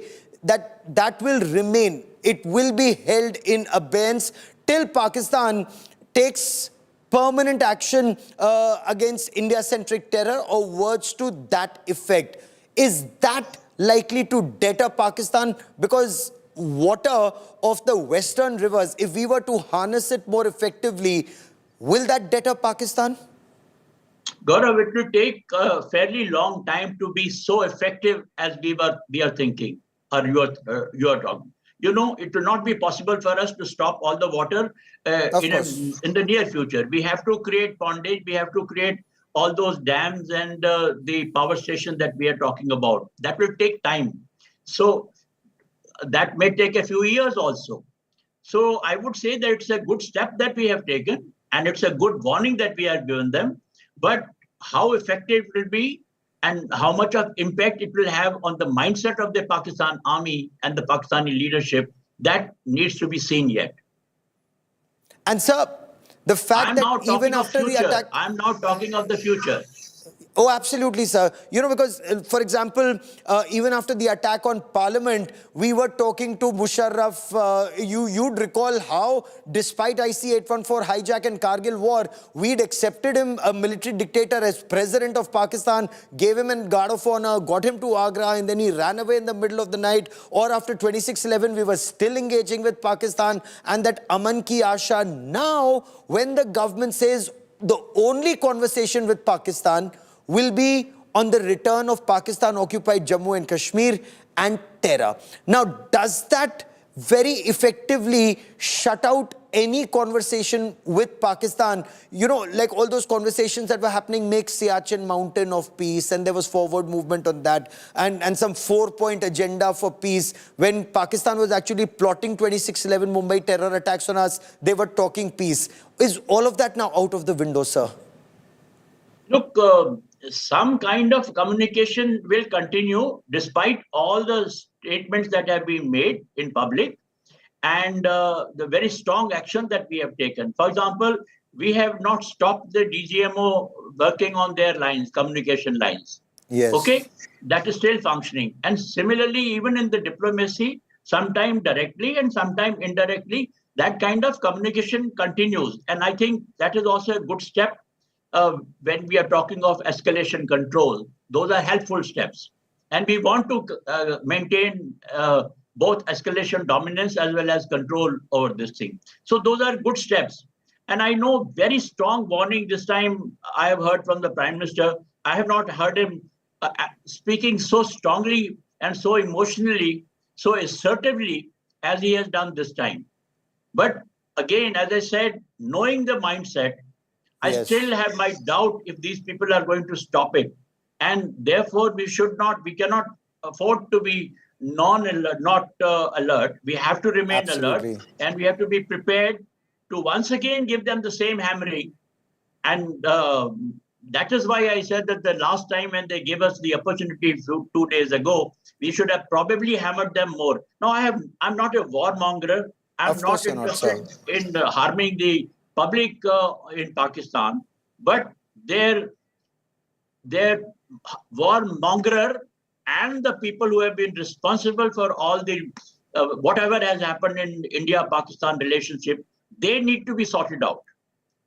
And that is not only in our interest, that I believe is also in the interest of Pakistan. Oh, absolutely, sir. I couldn't agree with you more. You're absolutely right. Instead of hitting Pakistan once or one massive barrage that took out, 13 Pakistani military installations and 9 terror camps, we should continue to pound Pakistan, pulverize their military terror network. And that's a very, very valid point that you make. General Malik, as always, for joining me here on this India Today special broadcast. Many thanks. Thank you, Gaurav. Thank you, sir. There's been a lot of online chatter about India targeting close to Pakistan's nuclear facilities, especially around the Kirana Hills. Social media footage posted on the day of the strikes actually showed smoke from the surrounding areas of the hills. Air Marshal A.K. Bharti, the Director General Air Operations, who very clearly said, "Bhai bin hoye na preet," also made it very clear that there was no targeting of the Kirana Hills. But geolocation by India Today's open source intelligence team gets you more on that story.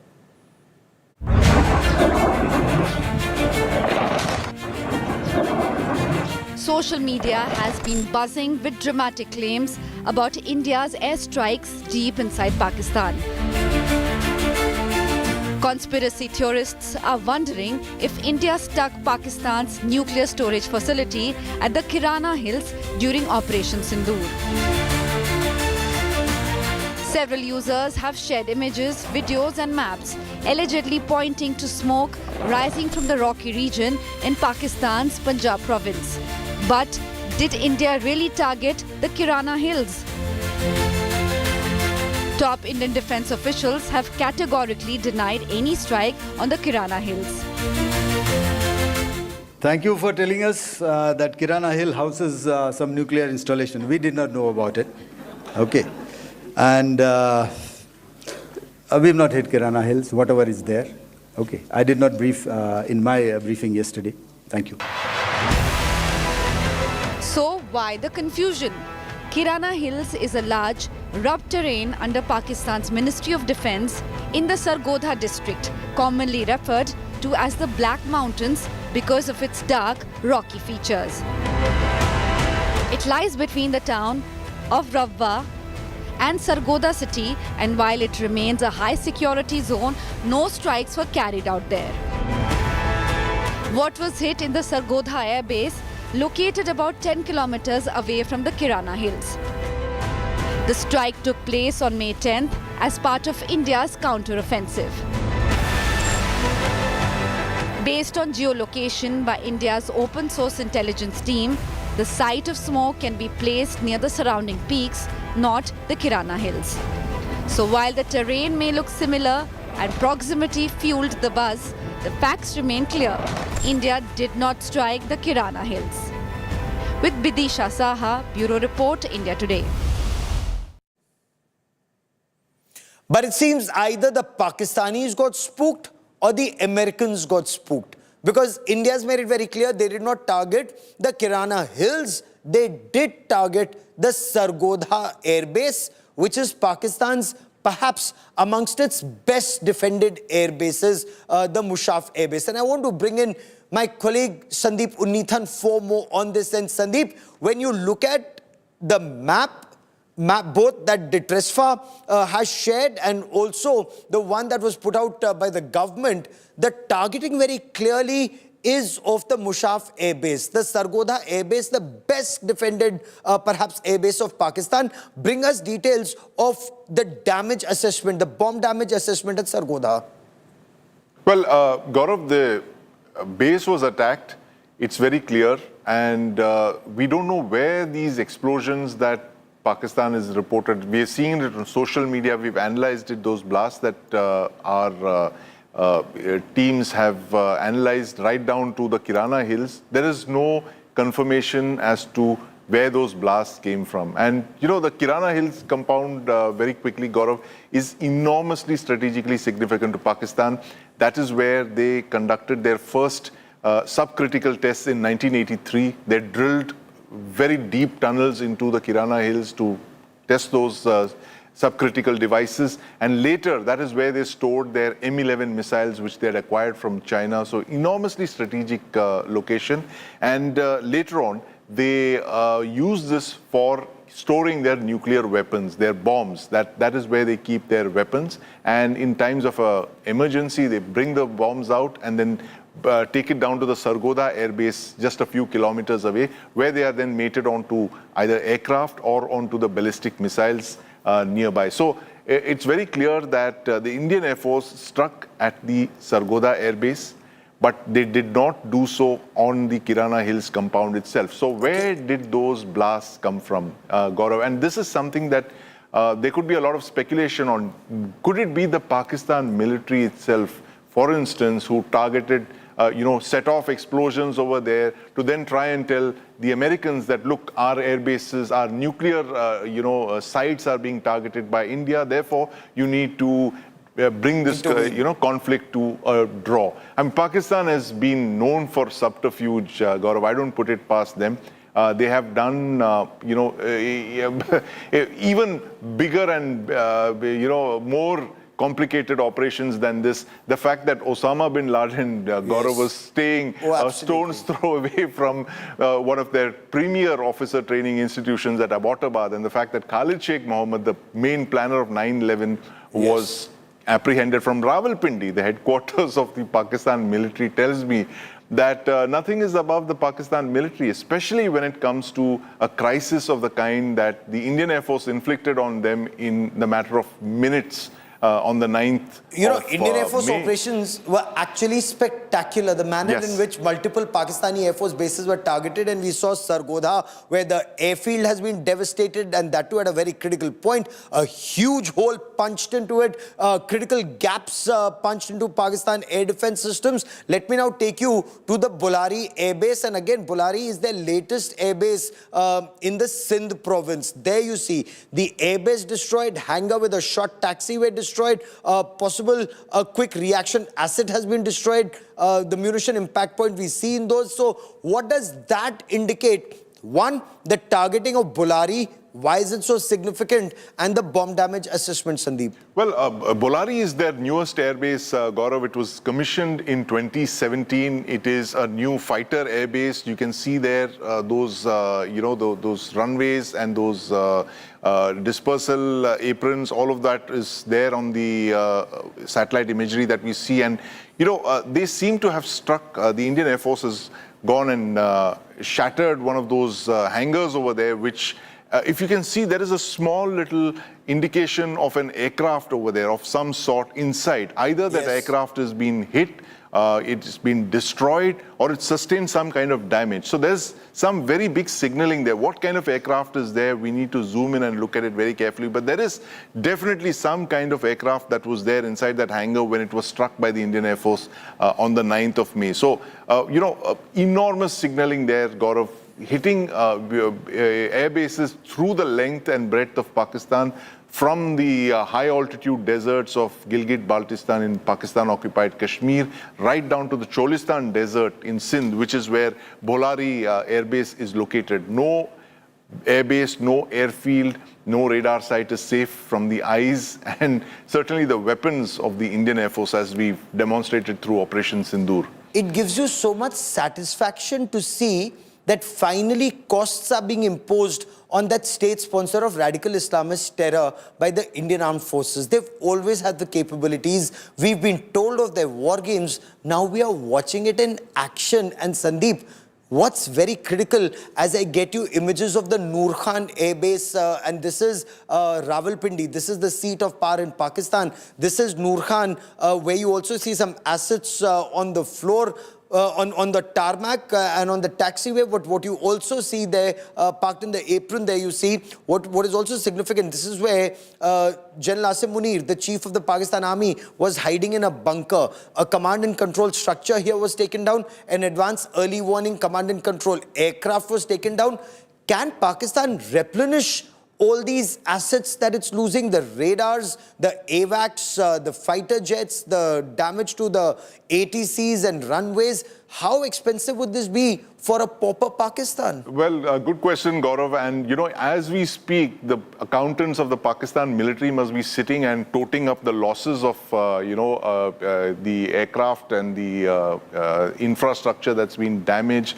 All of that would amount to hundreds of millions of dollars, Gaurav. And, aircraft, all of these things are expensive. It takes years to build them. It takes many, many years, almost a decade to induct high-end platforms, unless they can be bought off the shelf, second-hand or such like. But new builds will be very difficult for them to acquire. It will take at least 5 or 6 years for them to acquire all of this. If they have indeed lost AEW&C aircraft, for instance, it will take a few years for them to replenish. And they will finally have to make that tough choice. Do they use that money, that handout that they're getting from the IMF, to replenish their losses that they've suffered, to patch up all the holes in their air defense network that we've created through the Indian Air Force, buy new radars, missiles, or feed the people, run the Pakistan economy? There are tough choices indeed. And as you pointed out, Gaurav, we've raised the costs of what they thought was a low-cost option of bleeding India through 1,000 cuts. We've just raised that cost overnight in a span of a few hours. Unaffordable for that pauper terror state. Unaffordable. Even their masters, China, cannot continue funding them because Chinese stocks are collapsing because of the manner in which the Chinese air defense system, it couldn't prevent. Because, you know, China can lie to the world. China can pay money to a section of the media overseas and get fake reports published there. But look at the facts on ground. If Indian missiles were hitting multiple air bases from the northern end of Pakistan-occupied Jammu and Kashmir in Skardu down to its southern end in Bolari, taking out those air defense systems, taking out those radars, then those radars aren't worth whatever yen that has been paid, RMB that has been paid for it, whatever dollars have been paid for it by Pakistan, or the territory it may have bartered, or the donkeys or whatever else they may have given to China for that. Because I want to get our viewers another very important point. Chinese defense stocks have tanked after India's military offensive against Pakistan. Pakistan imports bulk of its, almost 80% plus of its defense equipment, including the latest J-10Cs, their fighter jets from China. The JF-17s, of course, now are made in Pakistan, but those are Chinese origin. The Chengdu fighters, China doesn't use them, so they've palmed it off to Pakistan.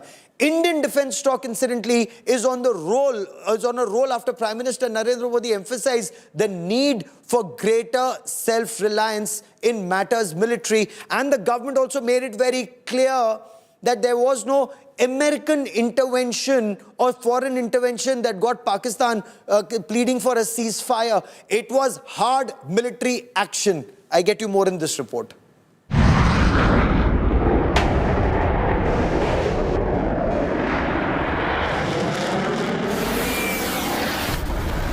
The battle for air superiority may have been limited to the Western Front, but its impact has reverberated far and wide. The lethality of the supersonic BrahMos missile fired for the first time in vengeance. The deadly accuracy of the surface-to-air Akash missiles, which guarded the airspace above India. The Akash Tir, which integrates drone swarms, satellite surveillance and AI battlefield coordination into a single real-time combat platform. They are all being celebrated on the Dalal Street. Investors are gobbling up public and private sector defense-related stocks. Hindustan Aeronautics Limited, the frontline aircraft manufacturer, saw its stock rise 4% trade today. The stock up 1% in the past 5 days. Bharat Electronics was also up 4% today, with 5-day gains at 7%. Bharat Dynamics, which manufactures missiles for the S-400 system, shot up 10% today, with 12% gains over 5 days. Among the private sector, Zen Technologies shot up 5% today, with gains of 15% in 5 days. Data Pattern, a Chennai-based electronic warfare company, was up 4% today and 12% in 5 days. Astra Microwave rose 3% today and 5.5% in 5 days. The Chinese defense companies are reaping the benefits as well. Between 2019 and 2023, 82% of Pakistani defense procurements were of Chinese origin. A majority of Chinese defense company shares have logged a sharp uptick amid an escalation in the India-Pakistan conflict. But the up move seems to have petered out following the ceasefire announcement between the two neighboring nations. AVIC Chengdu, which manufactures the JF-10 and JF-17 fighter aircraft, has gained a whopping 41% in 5 days, but fell 7.5% today. Zhuzhou Hongda, the maker of the PL-15 radar-guided missile, which fell unexploded in Haryana, was down more than 6% today. Analysts meanwhile believe there is a huge upside to the defence industry in India. The government has already fast-tracked the supplies of missiles and other defence equipment as it ensures readiness under the new so-called Modi Doctrine, which has likened terror attacks to an act of war. Bureau Report, Business Today Television.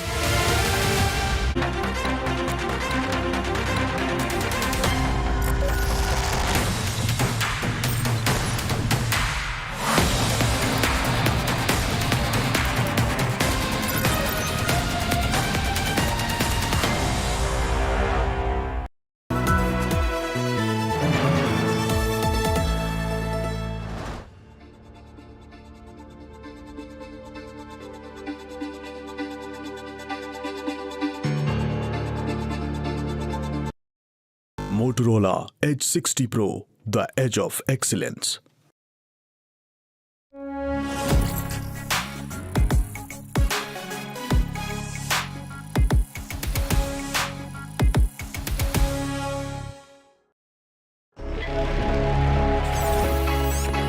Long night? You have no idea. I got you.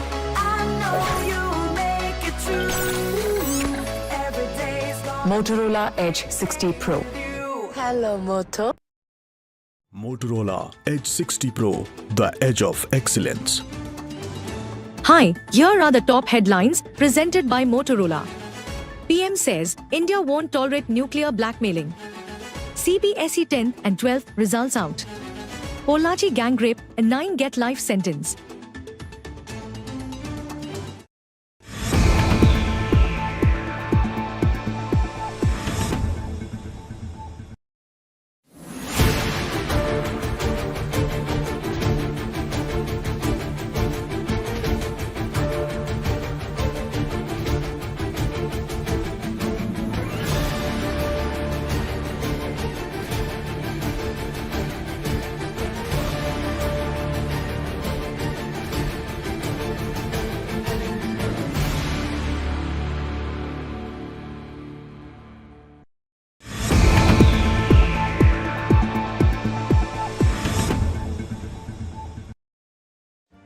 Make your media plan smarter with India Today Live TV on your connected devices. Amplify your brand with 100 million smart internet viewers. To advertise, mail us at sales@aajtak.com.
प्रधानमंत्री जी का संबोधन 21वीं सदी के हिंदुस्तान की सिंह गर्जना थी।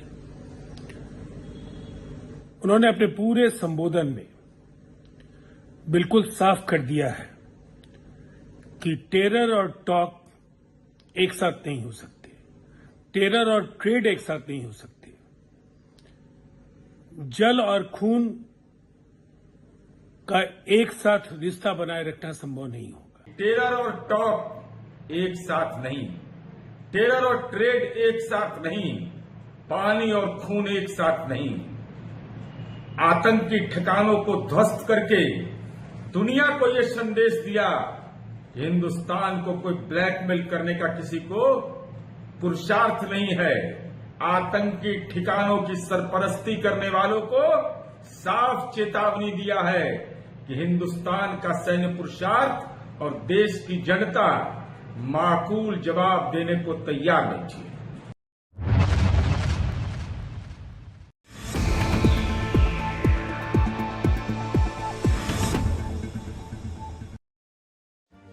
Make your media plan smarter with India Today Live TV on your connected devices. Amplify your brand with 100 million smart internet viewers. To advertise, mail us at sales@aajtak.com.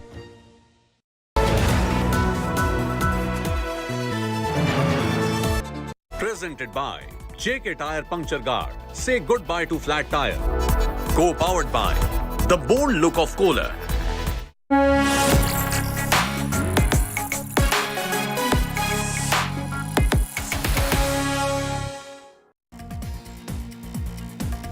Good evening, hello and welcome. You're with the news today. This is your primetime destination. News, newsmakers, talking points, the big talking point. A day after the Prime Minister sent out a strong message of how he believes terrorists and state sponsors are one and the same. How does Kashmir and Jammu and Kashmir see the last fortnight after all that's happened? Jammu and Kashmir's Chief Minister Omar Abdullah is my special guest tonight. We'll be talking to Omar Abdullah in a moment. Also, the Trump mediation bid, setback for India. How should it be seen in diplomatic terms? How does the opposition view Operation Sindoor? Shashi Tharoor, the chairperson of the Parliamentary Standing Committee on External Affairs, is also among my guests tonight. But first, as always, it's time for the headlines.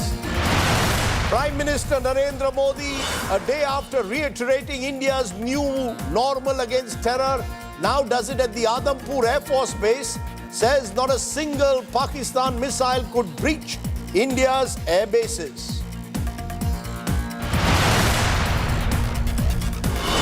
Modi busts Pakistan's claim on hitting the Adampur Airbase. S-400 and MiG-29 jets fully intact. It is a fact check on Pakistan's disinformation campaign. New Delhi rejects Donald Trump's claim on the India-Pakistan ceasefire, insists trade never came up. It was the Pakistan DGMO who called asking for a ceasefire, reiterates Indian Indus Water Treaty will remain in abeyance till Pakistan doesn't act on terror. 3 terrorists are killed in an encounter with security forces in Jammu and Kashmir, Shopia. 3 AK-47 rifles, ammunition recovered from the terrorists. India warns WTO it may impose retaliatory tariffs on US over steel and aluminium duty hikes. India's proposed suspension of concessions in response to US tariffs. Minister Piyush Goyal heading for Washington this week.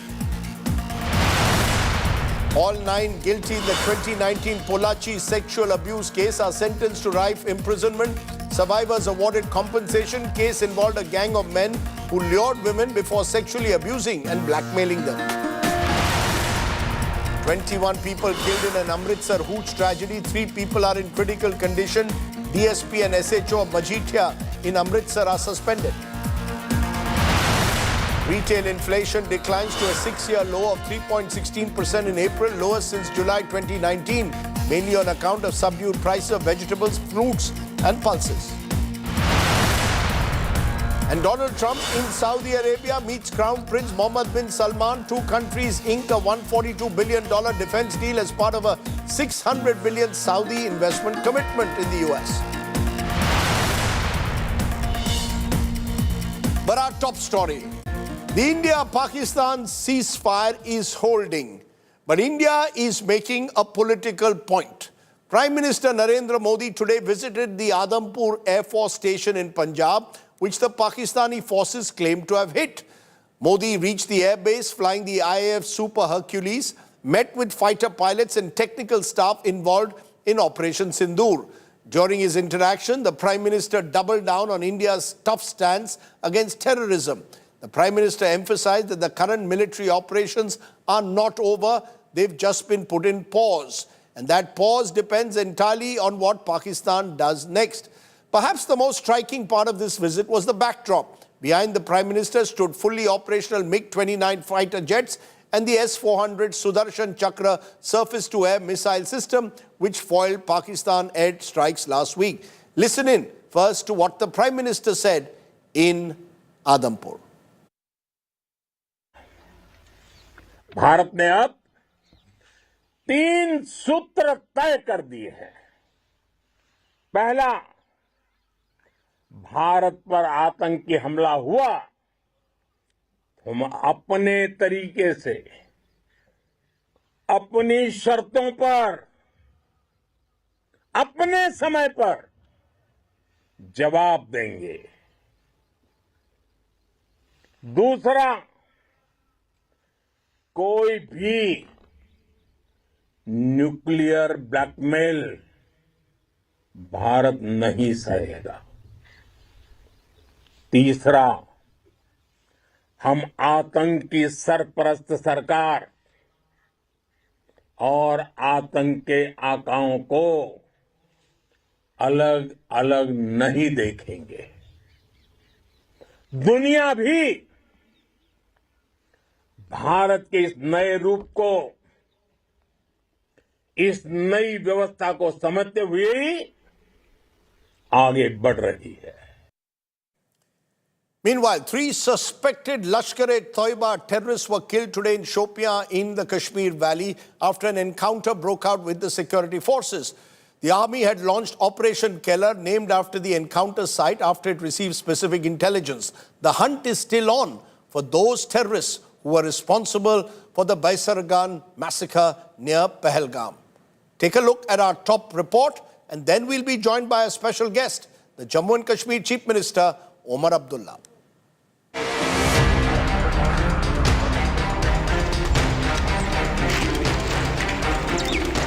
Fight against terror intensifies in Jammu and Kashmir. 3 terrorists were killed in a gunfight in Shukal Keller area of Shopia on Tuesday. The security forces, acting on specific intelligence about the presence of terrorists in the area, launched a search operation. During the operation, terrorists allegedly opened fire, sparking a fierce gunfight, which led to their death. One of the terrorists is identified as Lashkar-e-Toiba operative Shahid Kutte. He was allegedly involved in the firing on Danish resort on April 8, 2024. 2 German tourists and 1 driver were injured in the attack. Shahid was allegedly involved in the killing of a BJP Sarpanch in Shopia on May 18, 2024, and in the killing of a civilian in February this year. He was the Lashkar South Kashmir commander. The second terrorist eliminated has been identified as Adnan Shafidar. He was allegedly involved in the killing of a non-local labourer in Shopia in October 2024. 3 AK-47 rifles with other arms and ammunition were recovered from the slain terrorists. 2 ultra sets, an encrypted communication system similar to those used by terrorists in the Pahalgam attack, were also recovered. Meanwhile, hunt for the terrorist behind the Pahalgam terror attack on April 22nd continues. Security agencies have put up posters of the 3 Pakistani terrorists suspected to be behind the Pahalgam terror attack. A reward of 20 lakh rupees is offered for credible information on the terrorists. The 3 terrorists wanted in the Pahalgam attack are Adil Hussain Thokar, a resident of Anantnag, and 2 Pakistani nationals, Ali Bhai, aka Talha Bhai, and Hashim Musa, aka Suleiman. The suspects are Lashkar operatives. Operation was again initiated by a timely intel input that took the joint forces into the Keller forest area, and immediately a gunfight started which continued for 2 to 3 hours. All these operations that have been started and will be conducted in South Kashmir are critical. On campus, Tariq Lone, Mir Farid, Keller Shopian for India Today. And joining me now is a very special guest. I'm joined by Omar Abdullah, Chief Minister of Jammu and Kashmir. Appreciate your joining us, Mr. Abdullah. It's been a tough fortnight, I'm sure, for you. And thoughts with the people of Jammu and Kashmir. First, we had Pahalgam, then we had Operation Sindoor. We've had cross-border shelling in which civilians have been killed in Poonch and other border villages. Your thoughts at the very outset of what this last few weeks have been like for the people of your state? Well, I mean, what do I say? It's been unexpectedly bad. Obviously, Pahalgam came out of the blue.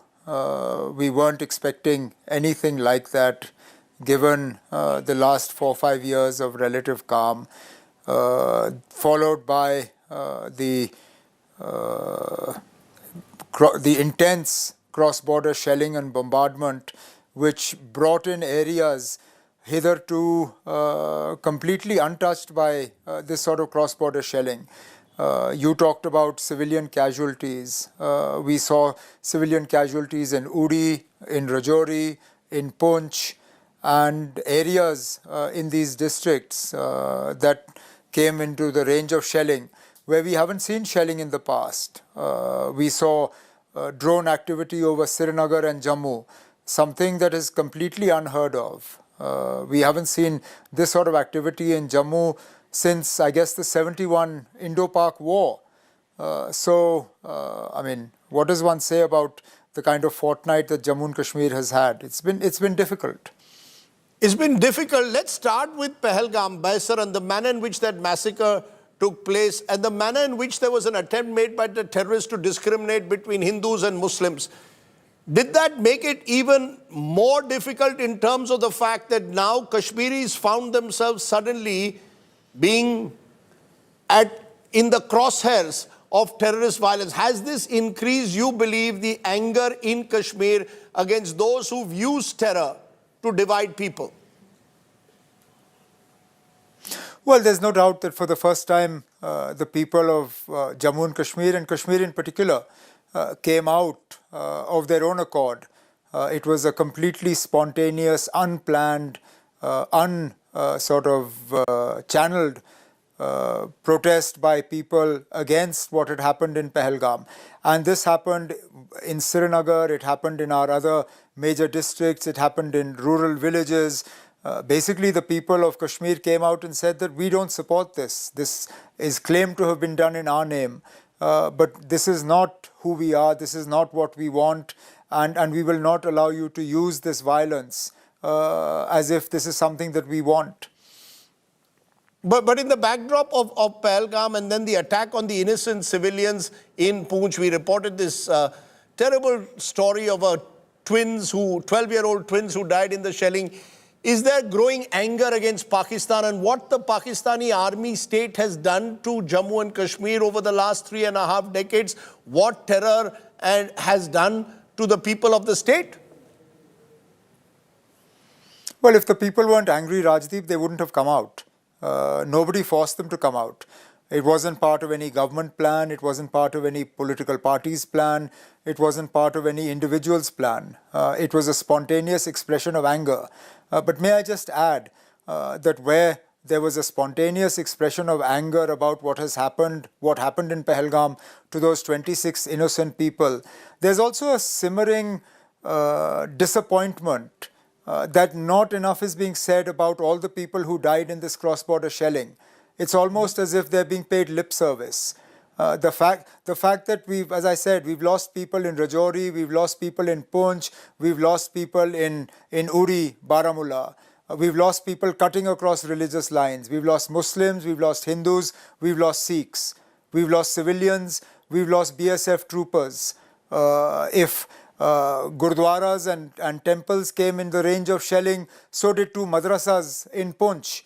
But somehow in the national narrative, while a lot is being said about the 26 people who died in Pahalgam, not nearly enough is being said about the innocent blood that was spilt as a result of this shelling. It's almost as if that almost didn't happen. You know, but that has been the story in a way of Jammu and Kashmir, hasn't it? That a number of Kashmiris have suffered because of what terror has done, what Pakistan-sponsored terror has done over these decades. Their story often doesn't get told. Yeah, but that's the point I'm making. It's a pity. No, but only half that's the point. Only half the story is being told. The story of Pahalgam is being told, but the story of, like you said, the twins, the lady in Uri who died in her car, my additional district development commissioner who died in his home in Ramban, in Rajouri, while carrying out his duties. These stories unfortunately aren't being told, and I want them to be told, because they're a part of a continuation of the same story that started in Pahalgam. Let's come to the Prime Minister for a moment and the Modi doctrine, what happened with Operation Sindoor. Do you fully believe that this is the way now to take on terror? There is a terror attack. We will hit back not just at the terrorists, but at their sponsors. The Prime Minister has made that amply clear. We will not be subject to nuclear blackmail by Pakistan. We will go and hit them in their terror bases and their air bases. Do you support that? Well, which Indian won't support it? I think every Indian who believes in their country and believes that their country has a right to a peaceful existence would support this. But then this is a continuation of a doctrine that was started by Prime Minister Modi earlier. Now he's put it into words. But essentially this is a continuation of what happened. It started with the Uri attack and the surgical strikes. It was followed by Pulwama and Balakot. And this is the third installment in that same story. This time the doctrine has been put into words, but action on this doctrine started a few years ago. Will it deter Pakistan-based terrorists, you believe? Because Pakistan has sponsored terrorists. They've also do you believe that this will deter this Pakistani army state, this jihadi factory? Rajdeep, I wouldn't presume to speak for Pakistan or the infrastructure that it sets up. This is a question only the government of Pakistan or the people that Pakistan sets up in these sort of camps. Only they can answer that. I can only hope that it deters them. I can only pray that it deters them. But I can't say it with any degree of confidence, because we've seen violence in the past, and I just hope to God we don't see the sort of attack that we saw in Pahalgam in the future. One of the worrying aspects, of course, is that some of these attacks do not take place without local support. And there is a belief that both in Pahalgam and in other attacks in the past, there's been local support from within the valley. How do you see that? Will that infrastructure also crumble or not? You know, Rajdeep, I don't want to get into a political argument on this channel today, and I don't want to do it in the aftermath of what happened in Pahalgam. So I'm not going to get into the whole local infrastructure and what has been said about it in the past, except to say that it has existed in the past. It has been, to a very large extent, marginalized. And I think we need to focus on the positives that came out of Pahalgam. There were very few. It was a very, very dark cloud that hovered over us. But the one silver lining in that dark cloud was the spontaneous way in which the overwhelming majority of the people of Jammu and Kashmir came out against the attack in Pahalgam. I think this is an opportunity we haven't had in the last 35 years. So rather than focusing on the negatives of the very minuscule sort of minority of population that gives support to these sort of attacks, I think it's important to focus on the overwhelming majority of the population that stood up against these attacks. And we need to build on that core support. My worry is that in everything that's happening, we will lose sight of that. And this, once in a lifetime opportunity perhaps that we've got, will fritter it away. No, but is that anger against Pakistan, you believe? Is there now enough sufficient local anger against Pakistan and what Pakistan has done in blooding the valley over the last 3.5 decades? How do you want me to quantify that anger, Rajdeep? We've seen a spontaneous display of that anger. What more do you want the people of Kashmir to do? They came out spontaneously and loudly made their voices heard. What else do you want them to do? They've silently withstood the shelling from Pakistan without complaining. They haven't complained that the sort of breakdown of the ceasefire put them in harm's way.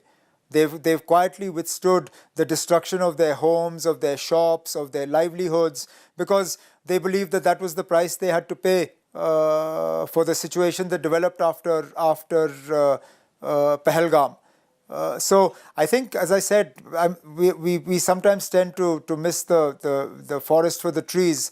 The focus for us should be on the majority of the people of Jammu and Kashmir who have very vocally made their stand known, that they don't believe that what happened in Pahalgam was done for them or supported in any way. How do you use what you use the word opportunity? This is an opportunity.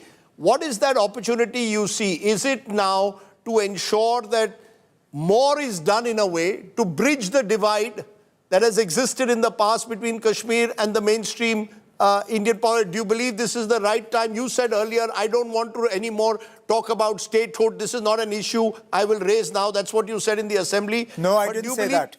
I'm sorry. No, Rajdeep, that's not. No, one second. What did you say? It's important that I said that this is not the opportunity to talk about statehood. My exact words were, no, let me finish, because you sort of have taken statehood off the table in toto. That's not the case. I said हमने इससे पहले भी मांगा है, इसके बाद भी मांगेंगे, लेकिन आज इस मौके पे नहीं मांगेंगे. The assembly session that was called to condemn the attack in Pahalgam and to sympathize with the 26 people whose lives were lost and their families, that was not the occasion to talk about statehood. I will talk about statehood. It will be an ongoing conversation with the government of India, but that wasn't the time for it.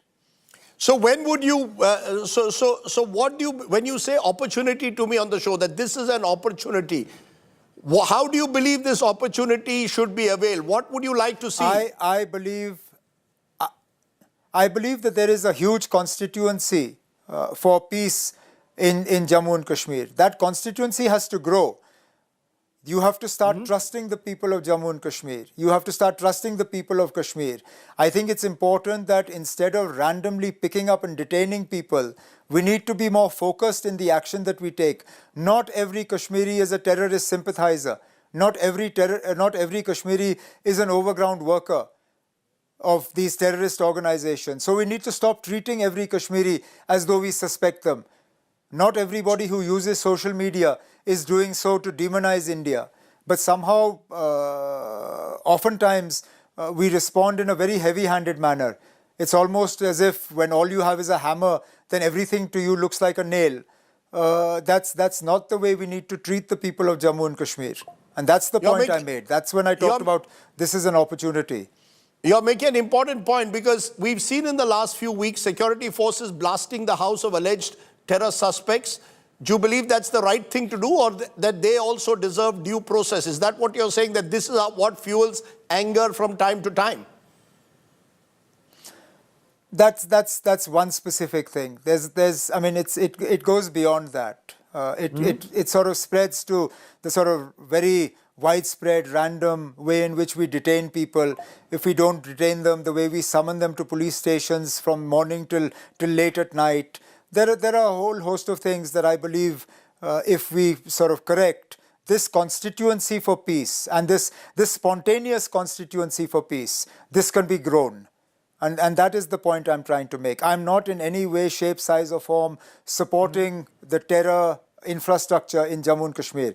I'm drawing a distinction between the significantly much larger population that wants a normal, peaceful life and trying to insulate them from the sort of actions that we've seen in the past.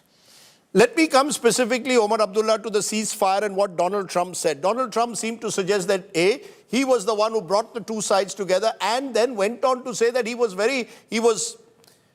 open to settling the 1,000-year Kashmir dispute. Of course, he needs a history lesson, but quite apart from that, how do you see that? Does it worry you that you've got a US president talking about mediation and thereby going against stated Indian policy as well as internationalizing Kashmir in a way? Well, unfortunately, as a result of the last couple of weeks, Kashmir is back and center as an international issue. To some extent, the fact that the US has sort of hyphenated India and Pakistan again after a very long period where this thing had been completely dehyphenated. I think that's something we're going to have to take into consideration and try and work to correct.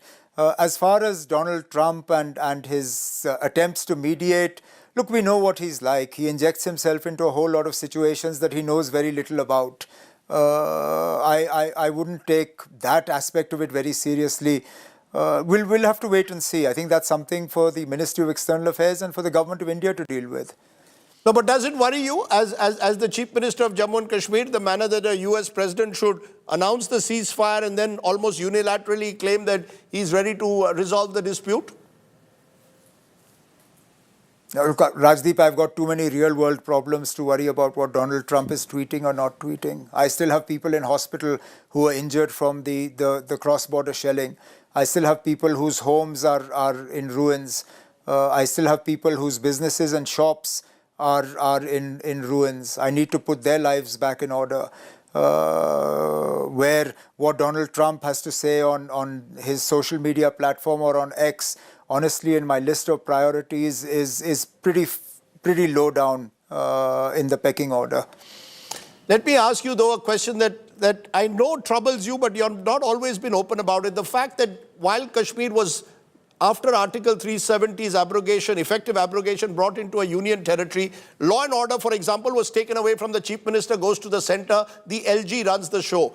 Do you believe that you've been a Chief Minister who's been hamstrung as a result, that even when Pahalgam happens, there will be those who'll point fingers at you, Omar Abdullah, when the truth is you didn't even attend the high security review meetings called by Amit Shah that was all done with the LG there? Does that trouble you that the law and order is not with the Chief Minister and you therefore do not have the powers you need to have?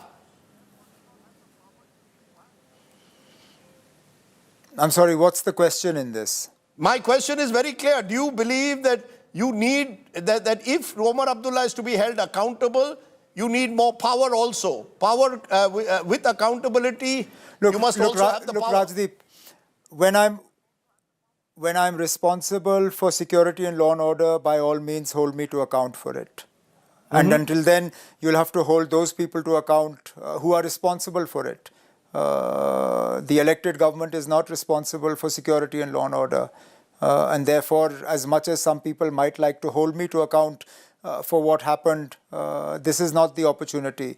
Yes, as and when Jammu and Kashmir is restored to statehood and full statehood, where the elected government is responsible for security and law and order, then I am responsible for every single life that is lost in Jammu and Kashmir during the period that I'm Chief Minister. And I will take on that responsibility. I've never shied away from accepting responsibility for the things that are under my direct control.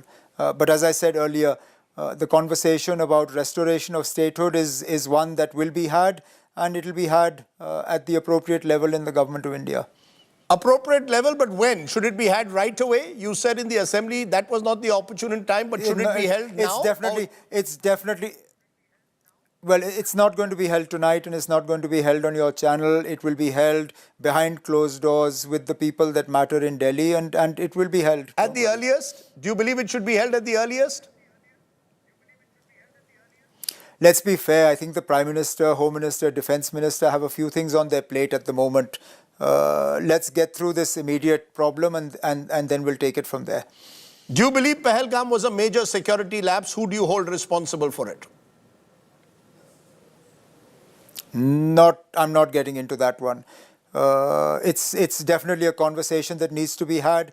But again, it's not a conversation I'm going to have over the airwaves of your channel or anybody else's channel.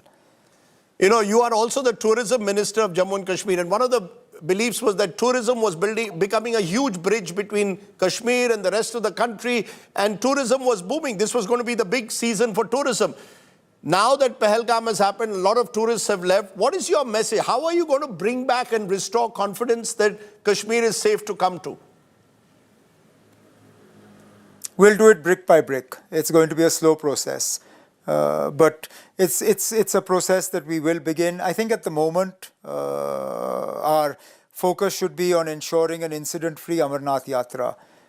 If we can conduct an Amarnath Yatra incident-free, largely on the same scale that we've had in previous years, that will give some confidence going ahead, and then we'll build on from there.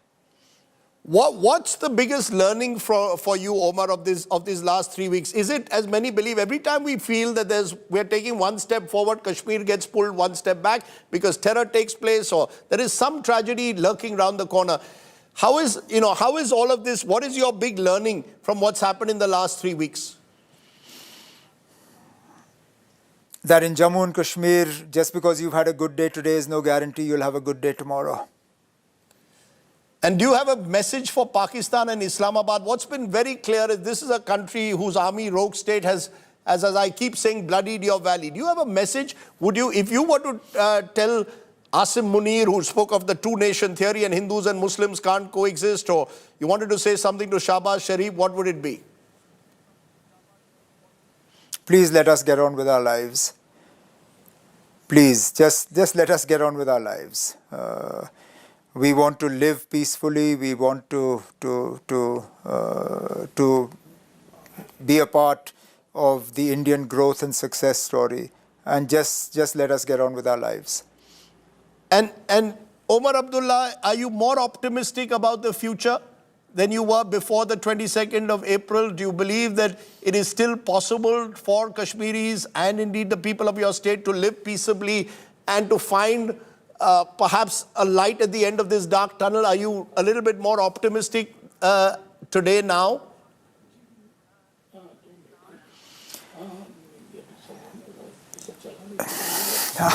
How do I answer that, Rajdeep? The sound of the guns is still echoing in our ears.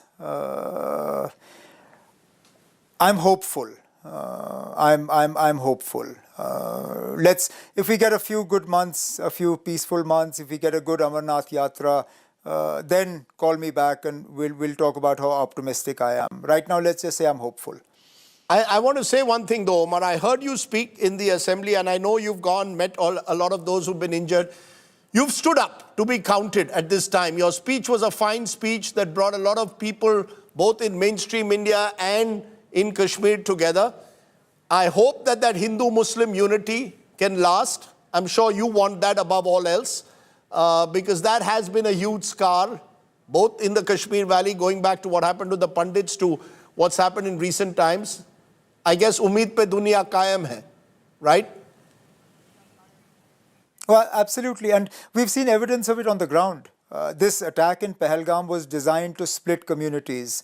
It was designed to tear this country apart on religious lines. It was designed to pit Muslims against Hindus. And the one place where this would have been most apparent would have been in Jammu and Kashmir. But it didn't happen.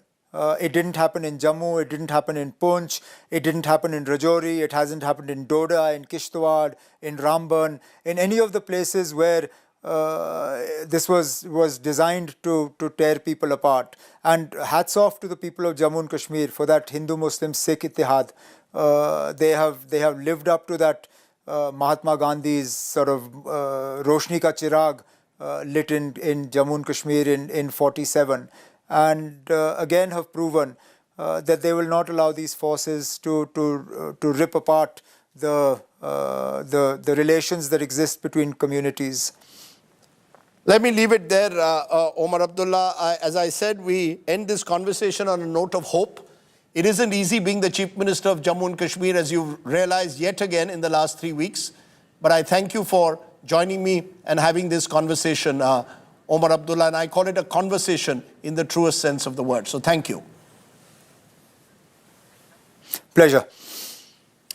Omar Abdullah there, speaking out and speaking very loudly and clearly. I hope the people of India and Pakistan have listened today to the Chief Minister of Jammu and Kashmir. I hope also America is listening. US President Donald Trump's claim that his administration brokered the ceasefire between India and Pakistan has angered Delhi in a way. Trump claimed he threatened to stop trade with the two South Asian countries if they didn't end hostility, almost suggesting he was ready to mediate in the Kashmir dispute. Today, the Ministry of External Affairs pushed back and reiterated India's long-held position that Kashmir is a bilateral issue. Listen in. We helped a lot. And we helped also with trade. I said, come on, we're going to do a lot of trade with you guys. Let's stop it. Let's stop it. If you stop it, we're doing trade. If you don't stop it, we're not going to do any trade. People have never really used trade the way I used it. That I can tell you. And all of a sudden they said, I think we're going to stop. We did some great things with trade with India and Pakistan. It really helped the situation, very heated situation. Could have lost millions of people, more than millions, I mean, many millions of people. And they want to do business with America, but we never used our powers that way. We never knew how. We never had people that knew how to do that. As you are aware, we have a long-standing national position that any issues pertaining to the Union territory of Jammu and Kashmir have to be addressed by India and Pakistan bilaterally. That stated policy has not changed. As you are aware, the outstanding matter is the vacation of illegally occupied Indian territory by Pakistan.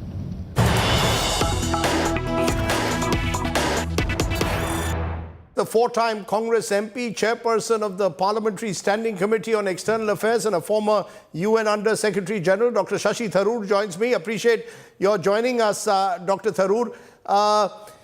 You've come out broadly in support of the Modi government in its handling of Operation Sindoor. This has even led some observers to suggest Shashi Tharoor has become an apologist for the BJP and Prime Minister Modi. How do you respond broadly to the operation conducted by the Modi government and its response to Pakistan, and those who are criticizing you for being seen as an apologist?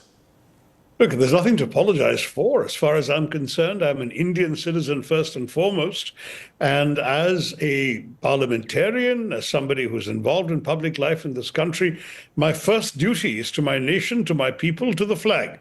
Party and other interests are always there, but they will follow secondarily. When the nation is attacked, as happened in Pahalgam on the 22nd of April, and when the nation responds, as it did on the 7th of May and subsequently, I believe we all stand with our armed forces and with our government, which is exactly what my party announced in the morning. So I'm a bit puzzled by that kind of criticism.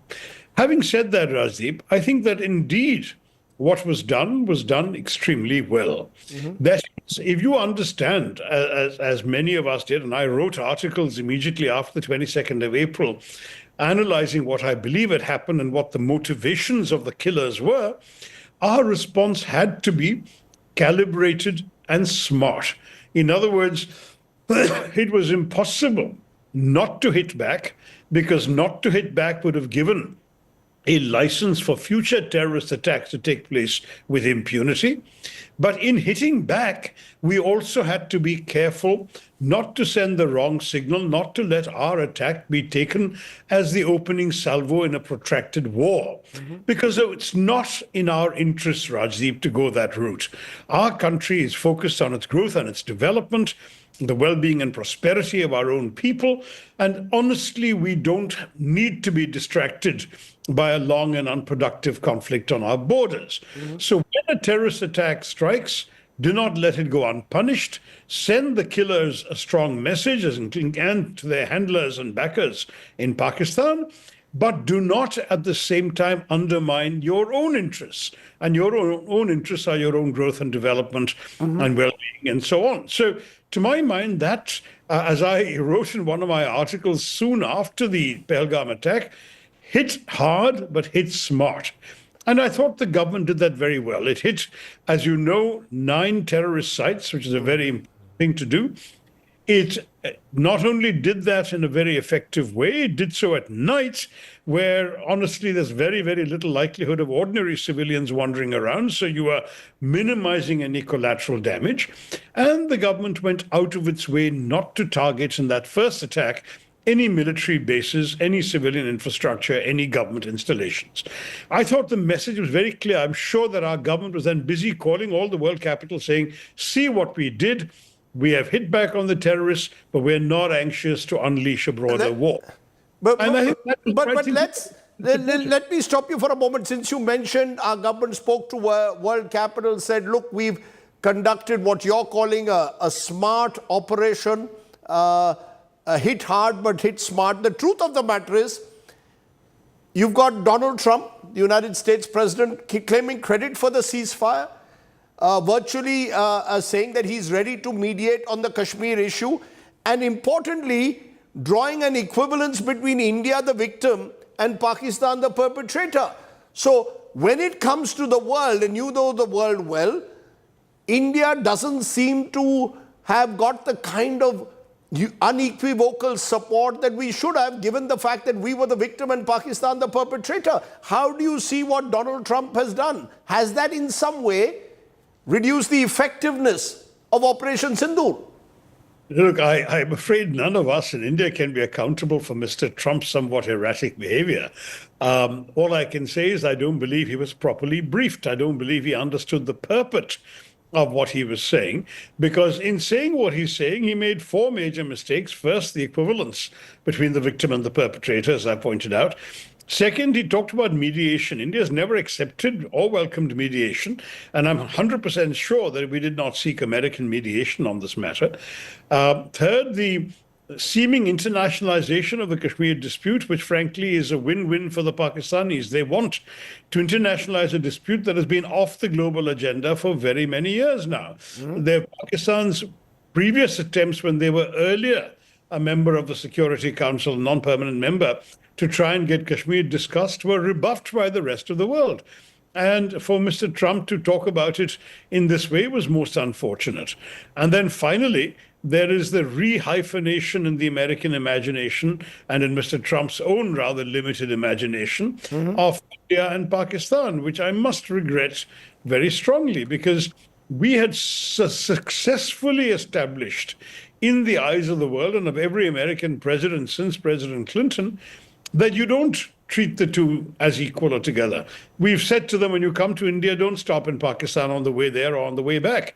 We have no objection to you having any relationship with Pakistan, but treat it independent of us. We don't want to be clubbed with them. No, so should we be sending a stronger message to Donald Trump? You see, should we be sending, if you were the Minister of External Affairs, would you send a strong message to Donald Trump or ignore what Donald Trump says in the belief that Donald Trump is not someone who observes diplomatic niceties, so why respond to him?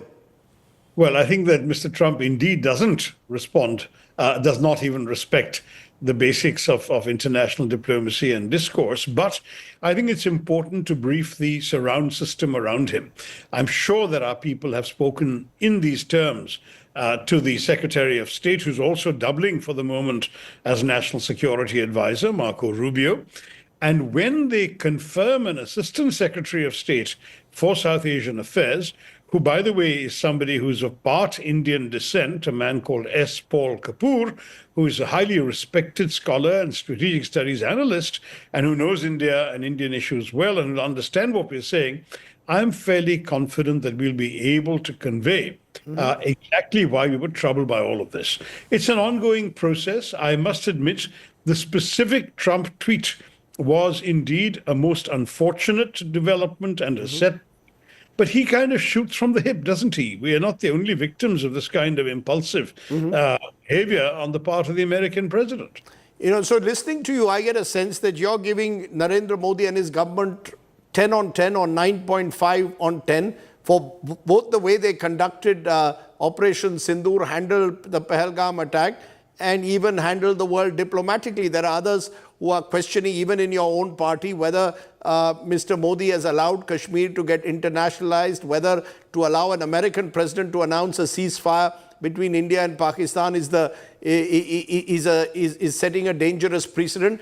Am I to understand that you're giving 9.5 or 10 out of 10 to Prime Minister Modi, which is unusual, remember, for an opposition leader to do so? Randeep, it's not my place to award marks to anybody, let alone my betters, let alone the head of our government. So I'm not awarding any marks for anybody. All I'm saying right now is I believe that the matters that were under our control, namely how to conduct this operation, including its naming it, its presentation of it, the information briefings, all that were very well done. If you ask me whether Mr. Trump announcing this ceasefire was a good idea, it was a terrible idea. But if you're implying that we could have controlled it, or that perhaps a chief minister from another, a prime minister from another party could have controlled Mr. Trump better, well, I'm very happy to wish you good luck in doing that, Rajdeep. I think this is a gentleman who escapes such easy control. And therefore, I don't know whether it's entirely appropriate to score political points off Mr. Trump's shoulders, because Mr. Trump is Mr. Trump. And I don't think anybody in any foreign country is able to control what he does and how he does it. All I can say is that India has to make it very clear to the world, to Mr. Trump, to the Pakistanis, and to the Indian public, whether we're going to do what Mr. Trump implies we're going to do. And I think it's already become very clear we're not. We're not going to give the Pakistanis the benefit of a negotiation that they have done nothing to earn. We're not going to give them the privilege of sitting across the table with them as a reward for their having killed 26 civilians in Pahalgam and a further 22 in Poonch and sent 59 to hospital as well. Their behavior has been egregious, to say the least, and we're not going to be talking lovey-dovey with the Pakistanis for a long time to come. As far as the question of rehyphenation and internationalization and so on, let somebody try and get us to talk to the Pakistanis, and we'll tell them exactly why we won't. You know, I think we can't judge international affairs on the basis of one Truth Social post or one headline. We have to look at a pattern of behavior. We have to look at what follows next. No, the reason I asked you that was, Dr. Tharoor, you've seen the way your party has reacted. Your party officially has called for a special session of parliament. You're a member of parliament. They've called a special session of parliament. That's been reiterated, saying we need all the issues underlying this ceasefire to be put up before Parliament. We need a full debate. You clearly are saying there is no need for a Parliament special session. You seem to suggest that, look, these are... I'm sorry, where you got that from. I've supported the demand from the very beginning. The party has every right to make such a demand. And in fact, I pointed out that in 1962, when we were at war with China, we actually managed to have a debate in Parliament, a special session of Parliament, which the Prime Minister personally attended and responded to questions. And in those days, there was no anti-defection law, so some of the toughest questions came to him from his own party, and he was able to handle that. So I think a parliamentary session is entirely healthy. I've done my part as chairman of the External Affairs Committee in requesting the Foreign Secretary to come and give us a briefing, which he's going to do next Monday. That's the prerogative of the committee. And that's his duty, and he's accepted that duty. So that's part of the parliamentary accountability process that is so important in a parliamentary democracy like ours. You know, the reason I'm coming to these questions, there's a sense that even on foreign policy issues in recent past, we've had a politicization that didn't exist. Broadly, there used to be a political consensus on foreign policy issues, which has broken down in recent years. Do you believe that this is an opportunity to revive that broad consensus that exists? Or is our politics so polarized that it's impossible to have that? The BJP now is launching a Tiranga Yatra from today, going across the country, virtually almost claiming credit for what's happened. Now, do you believe that's a healthy trend? Do you believe that we should have a broad consensus rather than point scoring when it comes to foreign policy issues involving an enemy state? Absolutely. And that's why I congratulate the Congress Party that on the very first day, it said that we stand with the government and with the armed forces. It's consistently articulated that message. And if you look at all the major wars we fought, 62, 65, 71, Kargil in 99, the nation has been united and the nation has put politics aside, even though there are legitimate questions that can be asked and which I believe are in the government's own interest to have answered. In the spirit of knowing what went wrong, that should be done. But right now, while the crisis is abating, I think it's only fitting we all stand together. Now, I don't know about the Tiranga Yatra. Certainly, I don't know if it's being conducted. Now, would you support, do you believe political parties should have these Tiranga Yatras, or do you believe that we should be very conscious of not using our armed forces to score political points, or is that inevitable? No, I think honestly, if there is going to be a Tiranga Yatra, the ruling party or the government should invite all parties to participate in it, because the Tiranga belongs to all of us and not just to the ruling party. For speaking so plainly on a variety of issues, appreciate you joining me here on the news today. Thank you so much. Thank you, Rajdeep. Take care. And if you want to watch that interview in detail, you just have to go to our website or to our YouTube at India Today. You'll get the full interview with Dr. Tharoor and, of course, the one that we did with Omar Abdullah. We spoke just now about the Tiranga Yatra. The BJP has already started a 11-day Tiranga Yatra in the aftermath of Operation Sindoor. The war is over. The politics has begun. The BJP says it's aimed at honoring the courage of Indian soldiers and spreading awareness about the recent success of Operation Sindoor. In Delhi, Chief Minister Rekha Gupta was the one who flagged this off with party. A similar yatra taken place in all other BJP-ruled states, including Goa, where Vishwajit Rane, the Deputy Chief Minister, led it, where he too says the BJP now hopes to instill a renewed sense of national pride, inform citizens about India's growing defense capabilities. So clearly, from Goa to Delhi to every BJP-ruled state, we have a Tiranga Yatra. The question, as Shashi Tharoor said, should the Tiranga belong to all? Should every party now jointly do Tiranga Yatras if that is the aim to spread awareness of the success of Operation Sindoor? Think about it. Stay well, stay safe. Good night, Shubhratri, Jai Hind, Namaskar.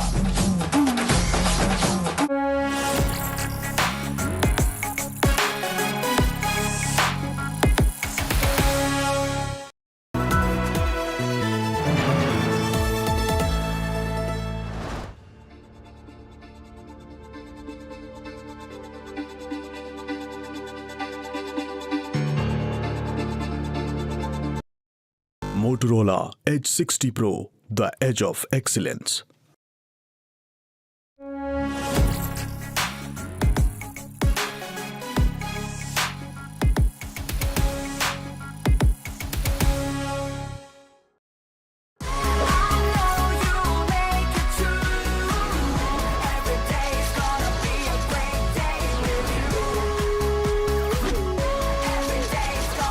Motorola Edge 60 Pro.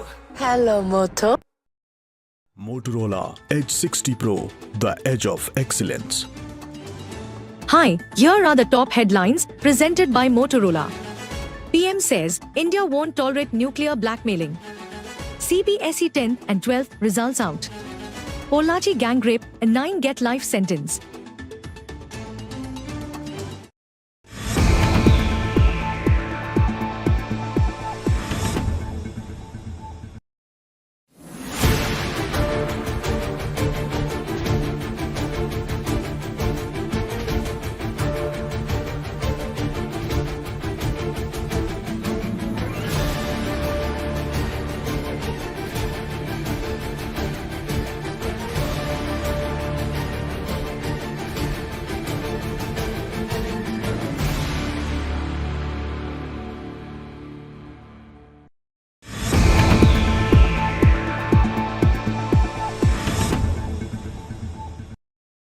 Weather forecast now.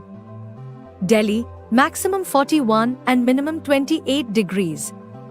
Mumbai, maximum 31 and minimum 29 degrees. Kolkata, maximum 40 and minimum 26 degrees. Bangalore, maximum 36 and minimum 22 degrees. Chennai, maximum 37 and minimum 29 degrees. Hyderabad, maximum 38 and minimum 29 degrees.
story of courage emerges from grief.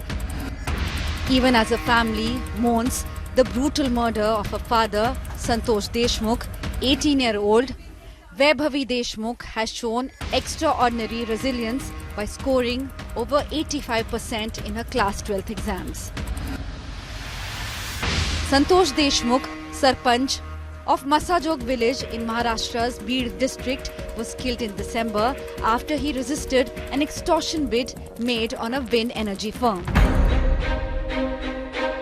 The murder of Santosh Deshmukh led to the resignation of State Minister Dhananjay Munde over his links to accuse Valmik Karad. While the police have filed a charge sheet in the case, one accused is still absconding. In the face of tragedy, Vaibhavi Deshmukh stands as a symbol of strength. Bureau Report, India Today.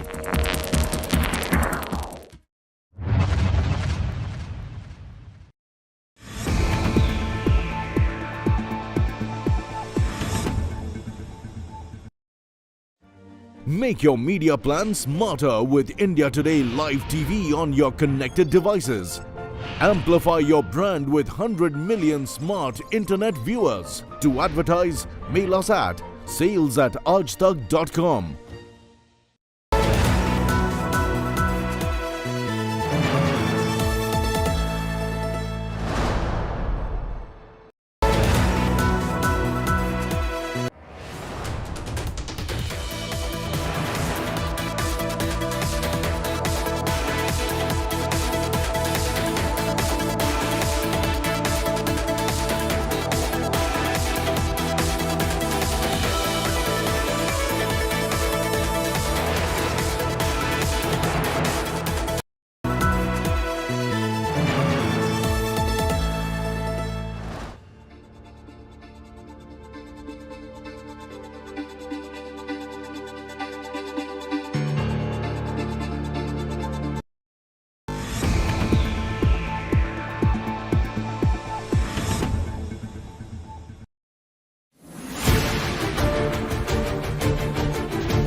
Mangala Awale is quite a driven woman.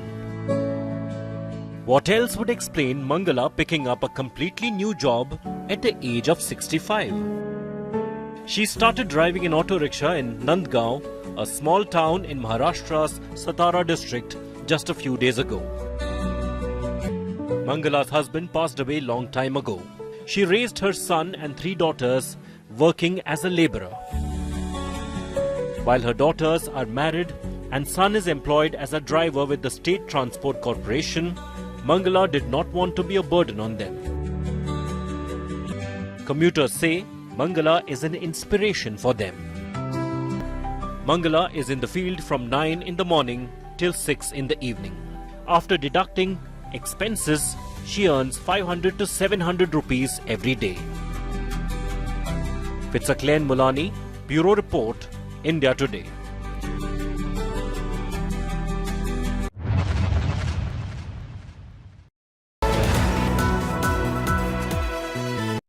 Geo Home, Geo More.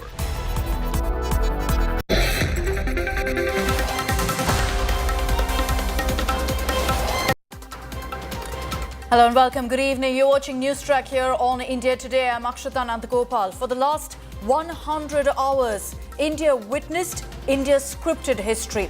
The events that unfolded are unprecedented. India hitting at Pakistan's terror universities, demolishing its air bases, precision strikes at carefully chosen targets. And all of this to send just one message, that India will not tolerate terror.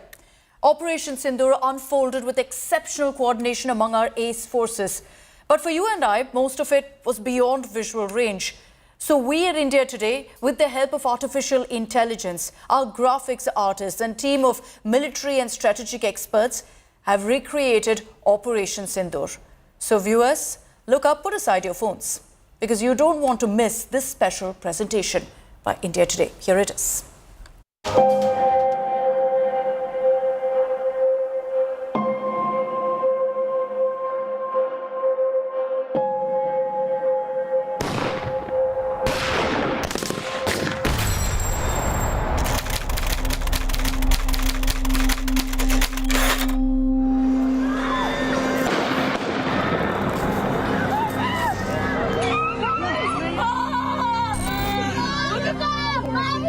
यदा यदा हि धर्मस्य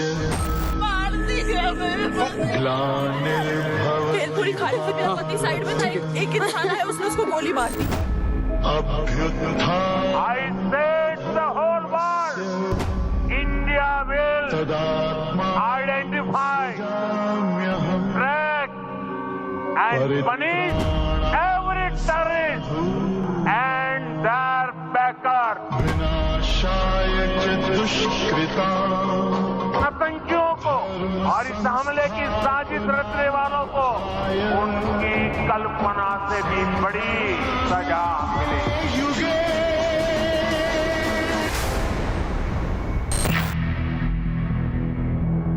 For decades, they plotted in the dark, fueling terror from safe havens across the border. But this time, they crossed India's red lines. In the shadow of terror, a plan was forged. 2 weeks, 9 camps spread across 700 kilometers. India's finest military minds from the armed forces and intelligence agencies began building a silent offensive.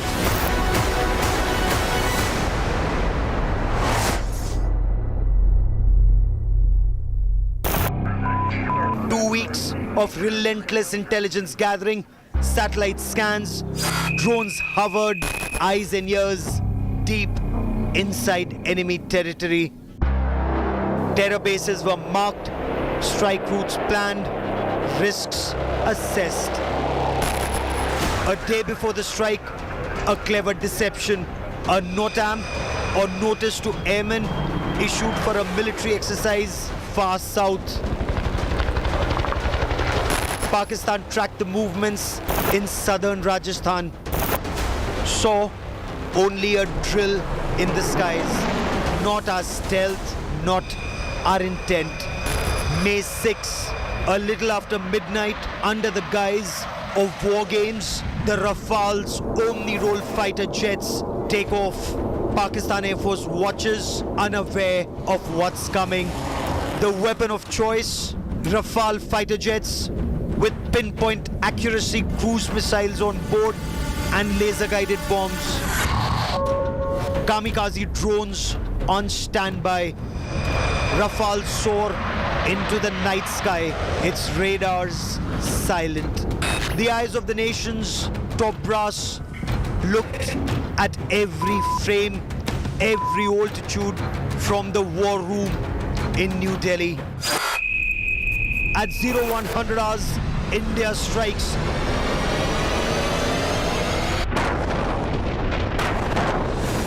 Nine targets, one synchronized wave. The Rafale split into attack groups. Without crossing the border, they unleash fire from the skies. 9 targets, 9 direct hits. Terror infrastructure reduced to ash. The scalp missiles slam into concrete. Hammer bombs pierce hideouts. Kamikaze drones silence launch pads on the either side of the Peer Panjal ranges. The UAVs circle overhead, relaying bomb damage assessment in real time for those who want proof. In minutes, it's game over for terrorists, at least for now. 9 terror bases, including the headquarters of Lashkar-e-Taiba at Murid-K. No boots on ground, no civilian casualties. Every objective met. The Hydra-headed monster of military terror network in Pakistan raises its head once again. Pakistan Armed Forces target Indian cities. Pakistan Air Force even used civil airlines as shield for its massive drone attacks on multiple cities across India. On the 7th of May, in response, Indian Air Force unleashed kamikaze drones on enemy military infrastructure. India's S-400 missile defense shield, the Barracks and the Akash surface-to-air missiles form a deadly air defense shield across India.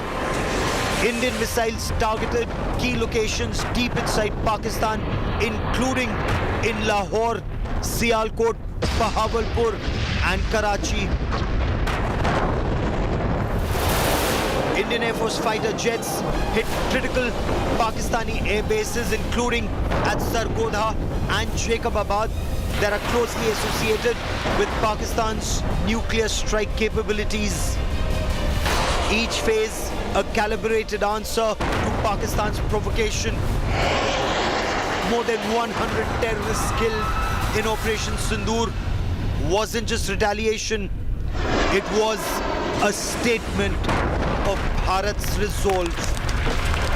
This was not a war.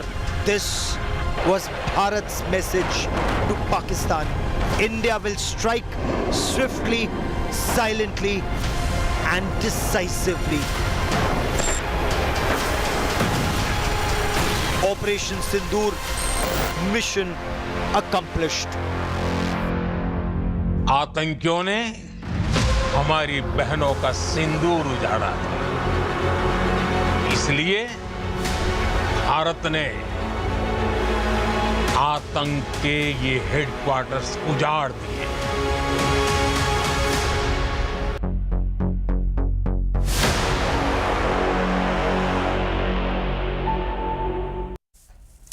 And here's an exclusive conversation with top aviation analyst Tom Cooper, a military historian who's hailed India's Operation Sindoor and said that Pakistan's air defense system completely failed after India's strikes.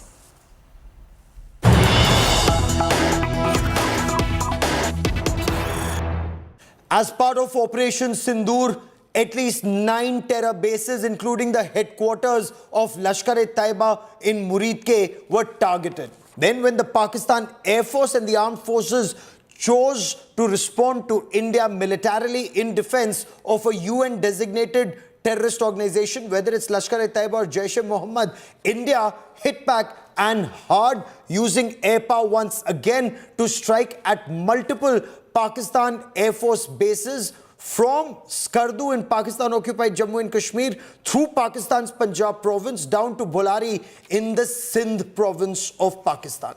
To talk more about the air power and the employment of Kinetic Force, with me is Tom Cooper. Tom Cooper is an Austrian academic, historian and aviation enthusiast who's actually been studying military history and Operation Sindoor. Tom Cooper, welcome on India Today. Your assessment, Tom, your assessment of Operation Sindoor and the employment of air power. Thank you very much for your invitation, and it is very nice to be with you.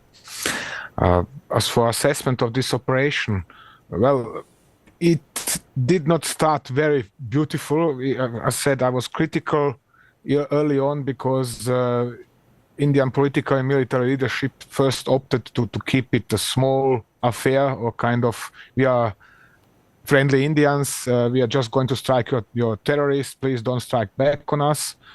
But then, and that was really, the more I think of it, it was a really amazing switch of the doctrine, of fundamental doctrine of the Indian politics, international politics and defense doctrine as well, in a matter of 24 hours, from this cautious, over-cautious attempt to hit just the terrorists into a de facto all-out war, which then over the following, what was it, 70, perhaps 80 hours, disarmed large parts of the Pakistani armed forces. And the more I was following the developments, whether via the social media or via private contacts in India and private contacts in Pakistan, and the more it went on, through evening of 7th of May, then 8th of May, 9th of May, and it became clear that Pakistan is losing. It is as clear as that.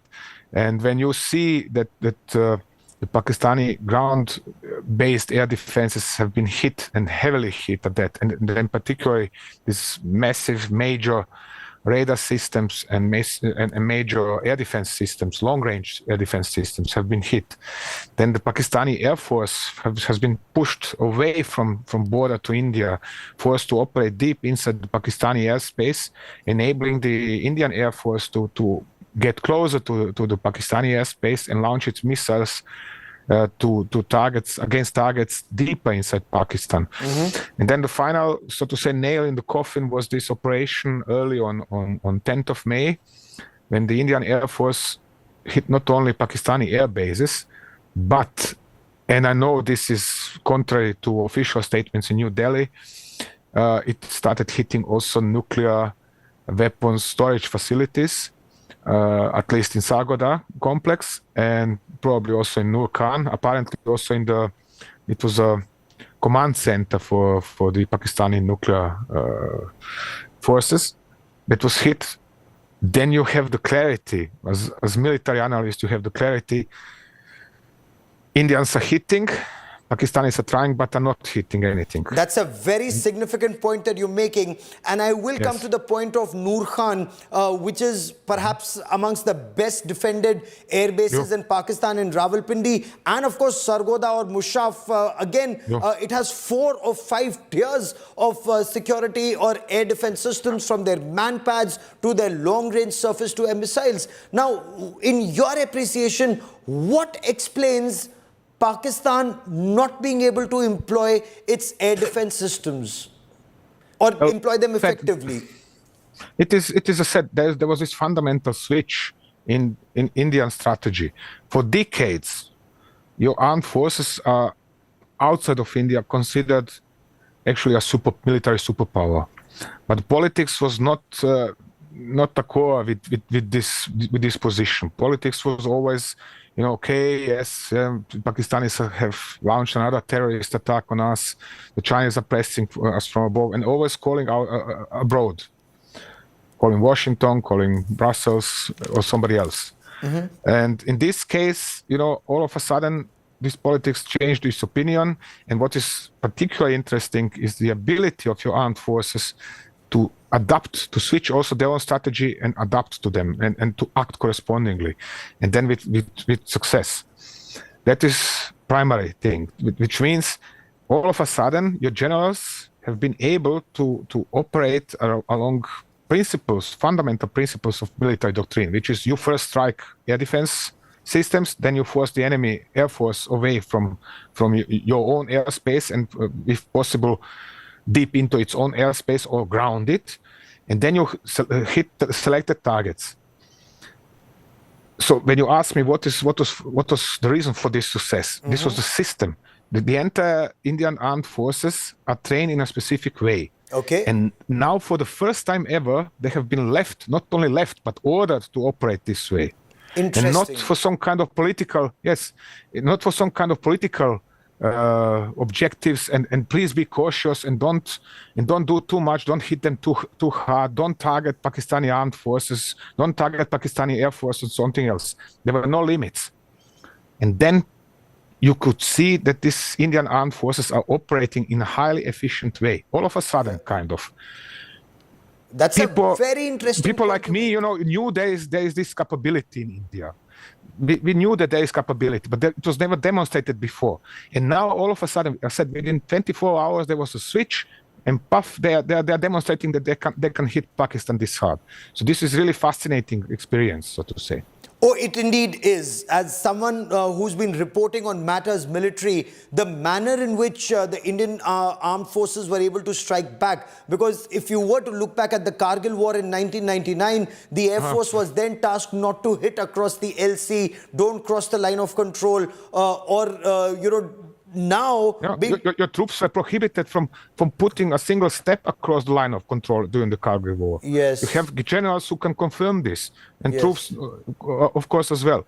Nobody was permitted to do anything more than push the Pakistanis back over the line of control, and that's it, and then stop. Yes. Instead of launching of an operation of this scope, hitting Pakistan, where it really hurts. So, which is even more amazing, because we have to keep in mind, these jihadists in Pakistan, they are not existing in vacuum.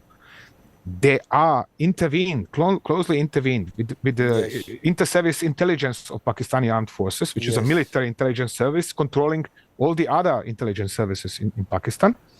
And we have to keep in mind, these jihadists are integral part of this inter-service intelligence. There are military officers serving with them, and the inter-service intelligence is financing them, organizing them, training them, commanding them. So when they come to India to launch a terrorist attack, this is not just, the people actually carrying the weapons are jihadists, but the masterminds behind the operation are always Pakistani military officers. And this time costs were imposed on that Pakistani military, as you say. You've said a very interesting thing. You said Pakistan was clearly losing. Why was it losing its air defense? Because apparently it has the Chinese Honky 16, the HQ-16s, it has the HQ-9B or 9P, if I may, and it lost a lot of radars, from the Maler Cantonment radar system to the Pasru radar system to the Rahim Yar Khar radar system. How did its air defense system just completely collapse and not launch a counter-offensive on the incoming missiles? Well, they did launch retaliation strikes in form of missile and UAV strikes on India. But that is particularly marvelous performance was Indian air defense system and Indian Army air defenses. They have smashed, they didn't shut down all the incoming missiles, they didn't shut down all the incoming UAVs. Some have passed through, but they have shut down the mass of them. And with this, they have denied Pakistani ability to retaliate. If excuse me now for just such a strange example, if you come to my home and want to beat me, and I beat you and kick you out of my home, then you come again, and I beat you again and kick you out again, then I've destroyed your ability to come to my home to attack me. And then if I go out and continue beating you outside of my home, this is what has happened now in this case to Pakistan. Then I've destroyed your deterrence, I've destroyed your aggression, and I am in superior position to you. And this is exactly what has happened in this case. That means Pakistan has sent terrorists. Terrorists were they were successful, but eventually caught or killed. Then India hits back. Pakistan hits.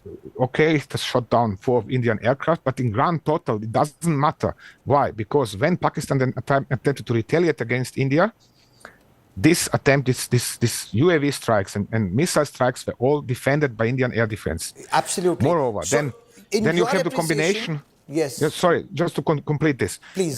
Then you have this combination of electronic warfare systems and Indian UAV strikes, which has demolished at least the most important systems of Pakistani air defense. And to this, Pakistan has lost control over large parts of its airspace. It had to pull back its own aircraft away from the border because they were not supported by ground-based air defenses anymore. Because this air defense system was, you cannot fight a war with just ground-based air defense system or just fighters, jets.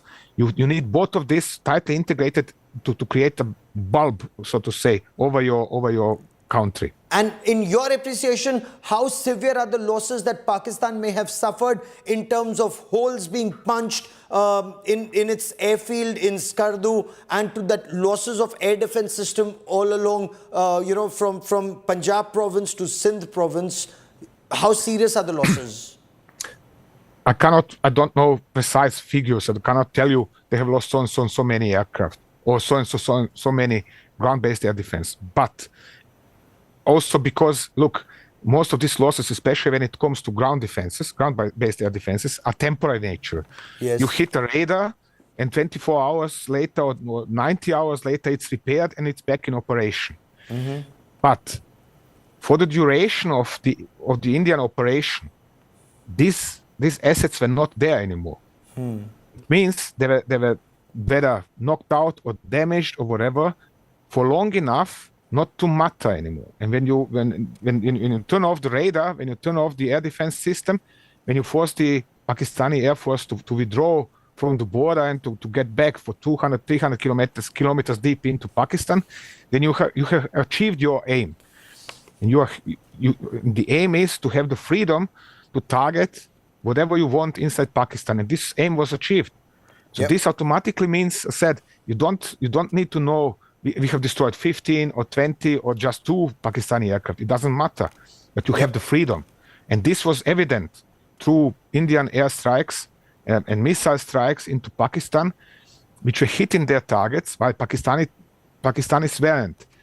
So the situation was getting ever clearer and clearer. And at some point in time, I said, India then opted to start striking nuclear storage facilities. And this means this is game over, because Indian generals are always cautious, overcautious. They are conservative in their mindset. They were always holding back because their political masters were always ordering them to hold back.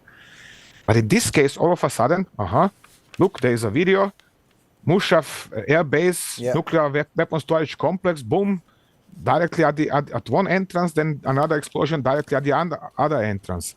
This means that these generals in New Delhi felt so safe. It is safe to strike such targets. And this means Pakistan is defeated. This is a clear-cut victory for India. It's as simple as that. What does that mean for Pakistan's its entire doctrine when it comes to the use of nuclear weapons, that nuclear bogey? Has that been called out? Does that still remain a major threat? And officially, India has denied targeting the Kirana Hills, while they have accepted that they targeted Sargodha, and there were images from that satellite image that you've studied very well of the damage to the runway, to the cross-section, and I believe certain other assets at the Mushaf Airbase. Look, Pakistani strategy was that of deterrent.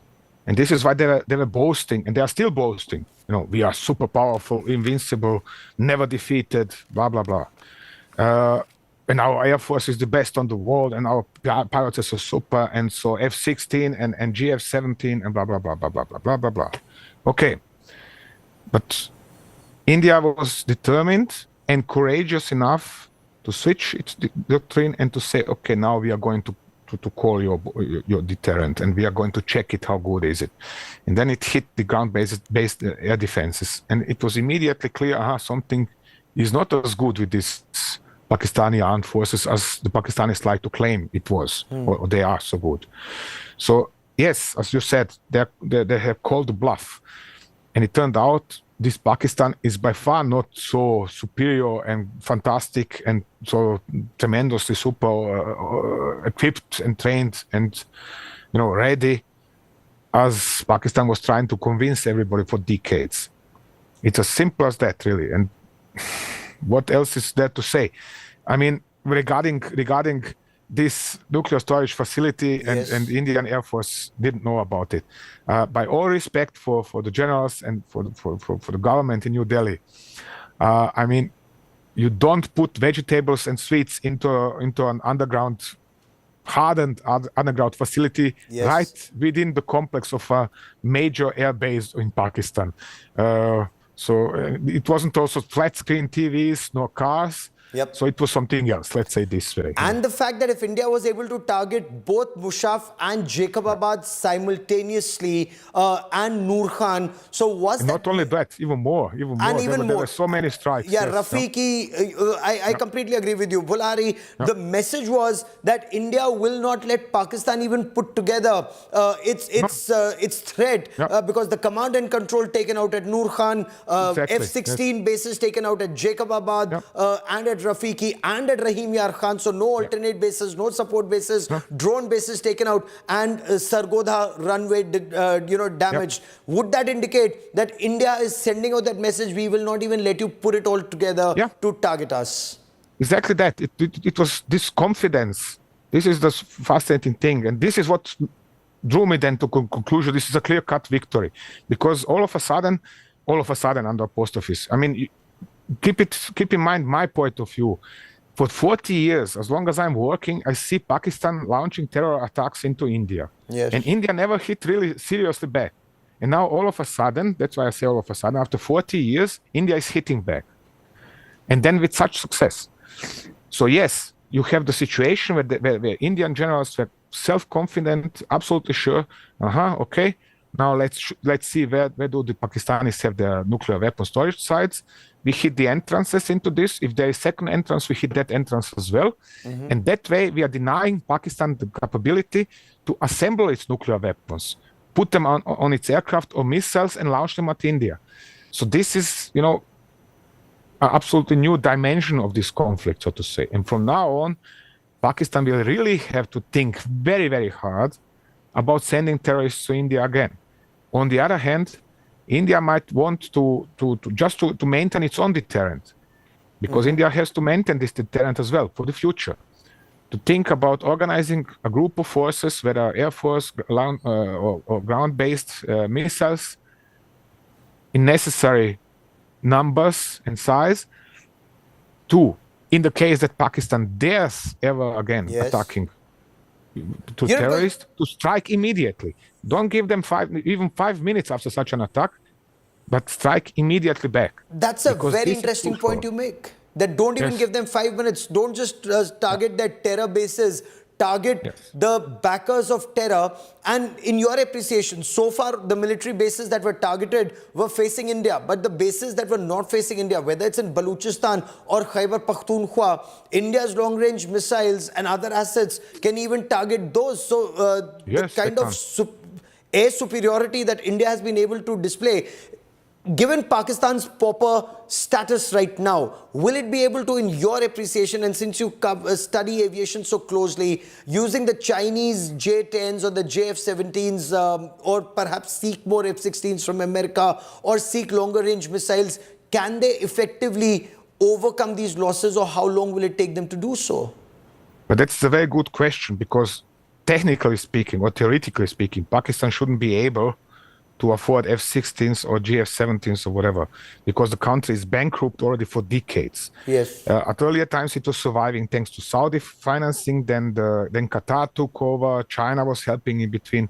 But last year, even Beijing had second thoughts about helping Pakistan. Why? Because when it sent its officials to Pakistan to construct this new Silk Road or whatever, and railways and so on, they came under attack inside Pakistan. Yes. They were attacked by the locals.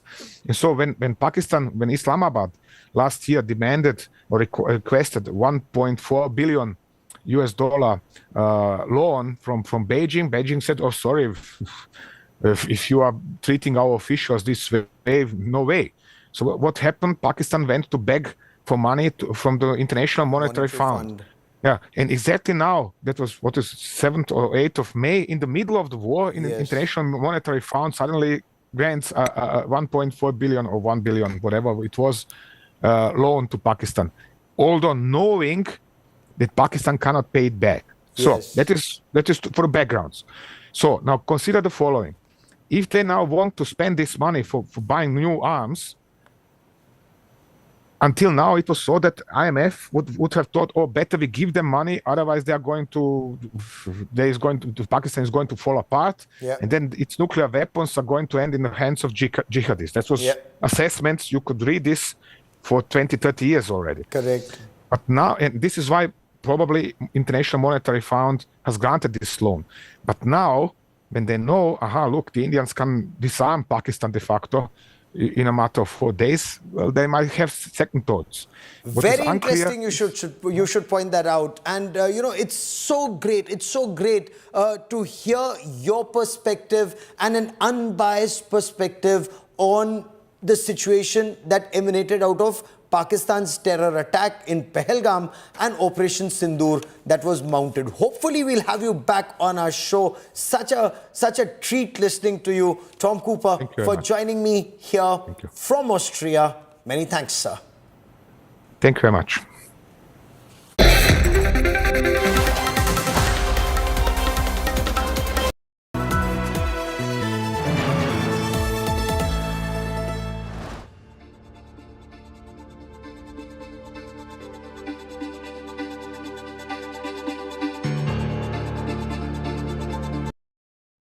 Motorola Edge 60 Pro, the edge of excellence.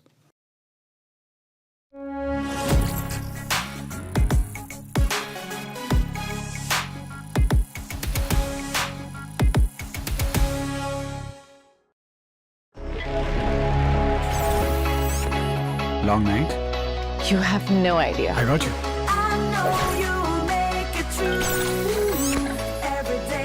Motorola Edge 60 Pro. Hello, Moto. Motorola Edge 60 Pro, the edge of excellence. Hi, here are the top headlines presented by Motorola. PM says India won't tolerate nuclear blackmailing. CBSE 10 and 12 results out. Pollachi gang rape and 9 get life sentence. An India Today world exclusive. 2010 India Today inside Muridke. A safe haven for terrorists. Pakistan uses terror as part of state policy.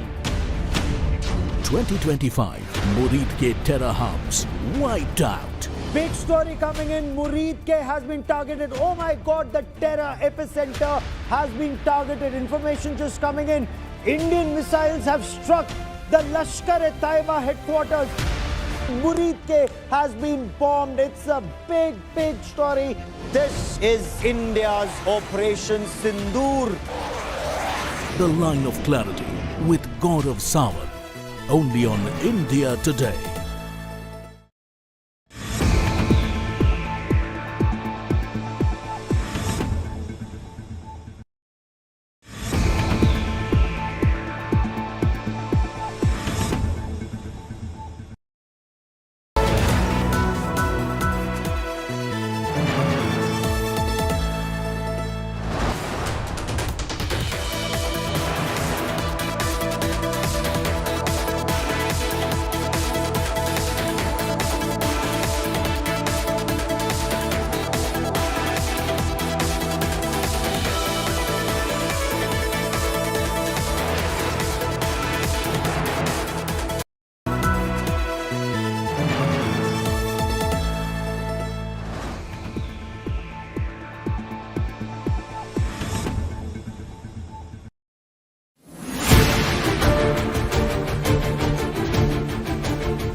The way you shop online is about to change with ChatGPT's new feature. Now, GPT is adding a new shopping feature within search. So how will this work? Let me just tell you. So you right now go to Google, you search for a t-shirt and it gives you recommendations there, right? Same thing will now happen on ChatGPT. If you ask for a particular product that you want to buy, ChatGPT will list all of the products that it sees fit for your answers, and then it will give you also the recommendations and the source website from where you can buy these products. Now, the best part is that no brands are influencing you in any way because these recommendations are not ad-based. So most of them could be from reviews or genuine customer experience reviews that these products are listed over there. And I think that is really good because no influence of brands and you get pure recommendations from the chatbot. So how and where you will be able to find this? It will be available in the search platform on ChatGPT. It will be available in the 4.0 model, the free models as well. So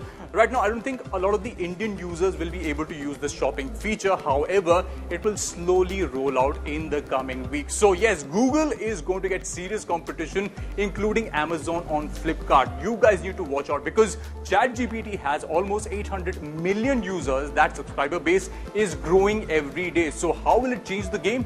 The competition is going to get more stiff and people will get more options to shop online. So ChatGPT with shopping, I think it's a great idea.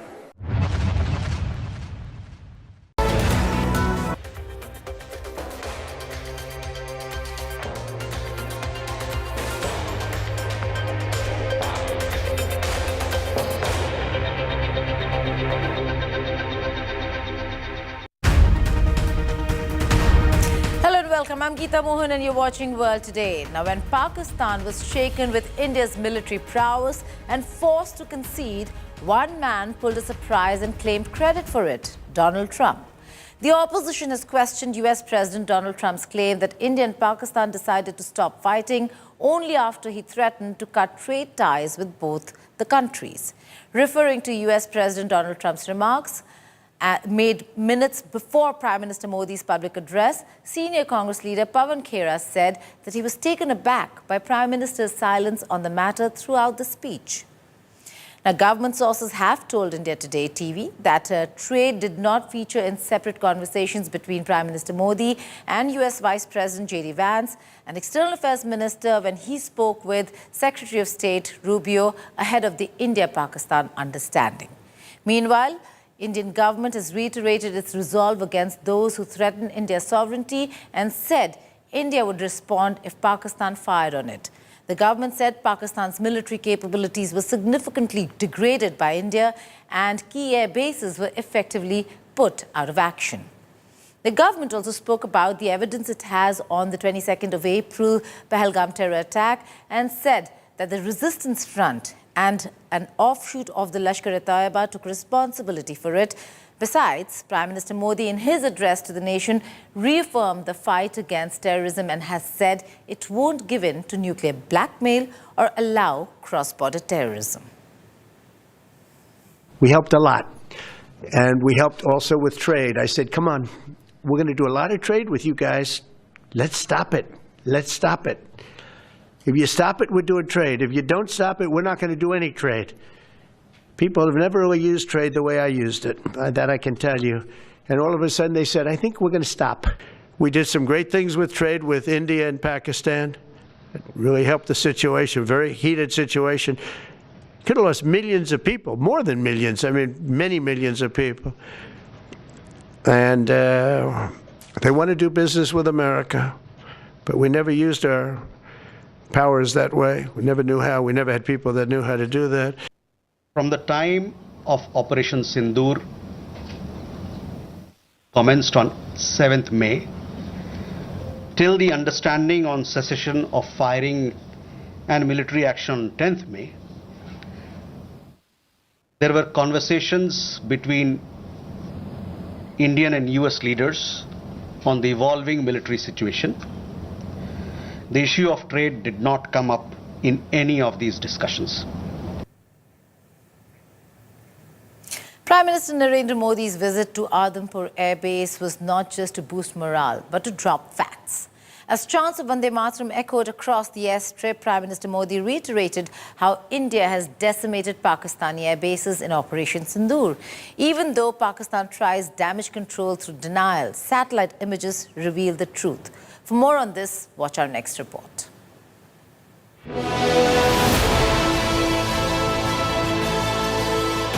As Prime Minister Narendra Modi paid a surprise visit to the Adampur Airbase on May 13th, one image stood out, demolishing Pakistan's disinformation campaign in one stroke.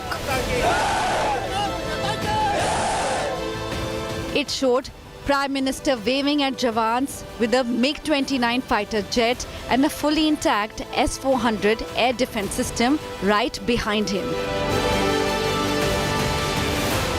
It was the very system Pakistan claimed to have hit. No smoke, no wreckage, just proof, framed and undeniable.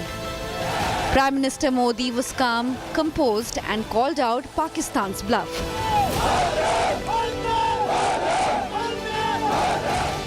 As Vande Mataram echoed across the airstrip, Modi was not just there to thank the Air Force. He was fact-checking Pakistan in real time. While Pakistan spun fiction, satellites captured the facts. Exclusive images accessed by India Today network reveal a trail of destruction across 6 major Pakistani air bases. Sukur aircraft shelters reduced to rubble. Rahim Yar Khan, a 43-foot wide crater, gouged into its only runway. In Mushaf Sargodha, 2 craters and charred military trucks at what Pakistan calls its Air Force crown jewel. At Noor Khan, just 10 kilometers from Pakistan's military headquarters, vital transport aircraft were struck. Jacobabad, once a NATO stronghold, saw hangars and possible F-16 support facilities hit. And Bholari, a modern PAF base housing AEWACs, showed signs of precision damage to hangars likely sheltering radar planes. They were coordinated, high-precision retaliatory strikes launched in response to Pakistan's failed intrusion.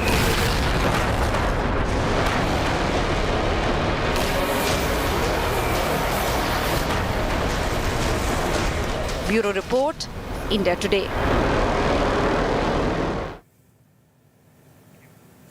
US President Donald Trump embarks on one of the most important visits to the Gulf region of Saudi Arabia, the UAE and Qatar.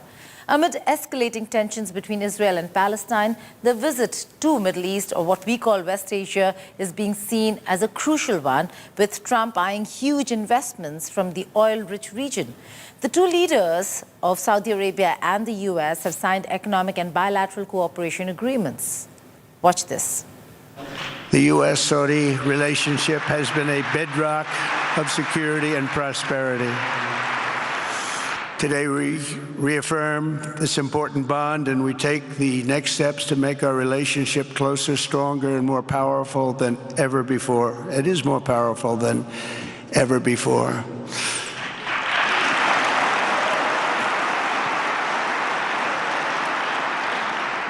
And by the way, it will remain that way. We don't go in and out like other people. It will remain that way.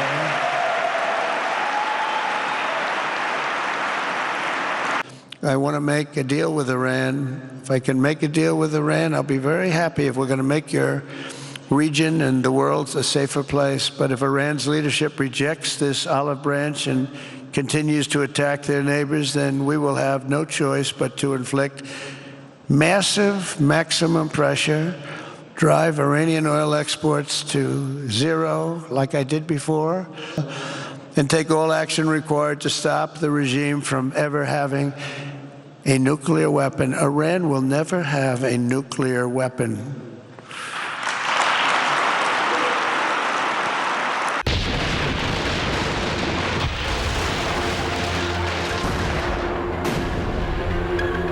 When the Middle East is embroiled in the ongoing Israeli-Palestine conflict and a growing threat of Iran's nuclear program looms large, a 4-day visit of US President Donald Trump to the Gulf regions of Saudi Arabia, the UAE and Qatar holds significance. Trump's first major diplomatic visit during his second term to the Middle East, barring Israel, focuses more on securing trillions of dollars in investments rather than security issues.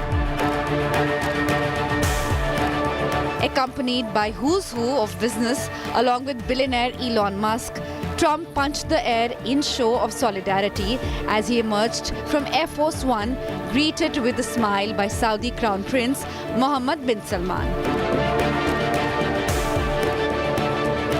The visit is also important as prices of crude oil is recovering after a 90-day pause declared and slashed in tariffs following US-China trade talks. Trump hopes to secure trillions of dollars of investments from the Gulf oil producers. Saudi Arabia had pledged $600 billion, but Trump has said that he wants $1 trillion from the kingdom, one of Washington's most important strategic partners.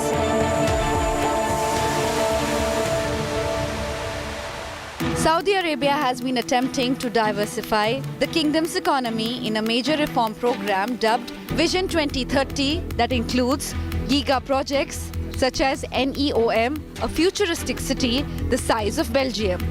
But it had to scale back some of its lofty ambitions with rising costs and falling oil prices.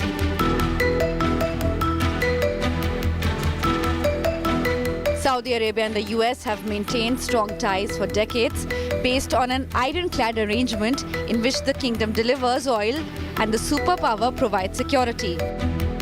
According to Reuters, Trump is expected to offer Saudi Arabia an arms package worth more than $100 billion. Trump's Middle East envoy, Steve Witkoff, said he expected to expand the Abraham Accords, a set of deals brokered by Trump in its first term by which Arab states including the UAE, Bahrain and Morocco recognize Israel. But Riyadh's progress in the deal is unlikely as the kingdom supports Palestine's demand for a separate state. Trump also said he may travel on Thursday to Turkey for potential talks between Vladimir Putin and Volodymyr Zelensky on Russia's war in Ukraine. Bureau Report, India Today. Now, experts see the visit significant as there is a major shift in Trump's foreign policy and his choice of West Asia, the Middle East, as his first visit to any country during his second term. He chose Saudi Arabia even during his first term.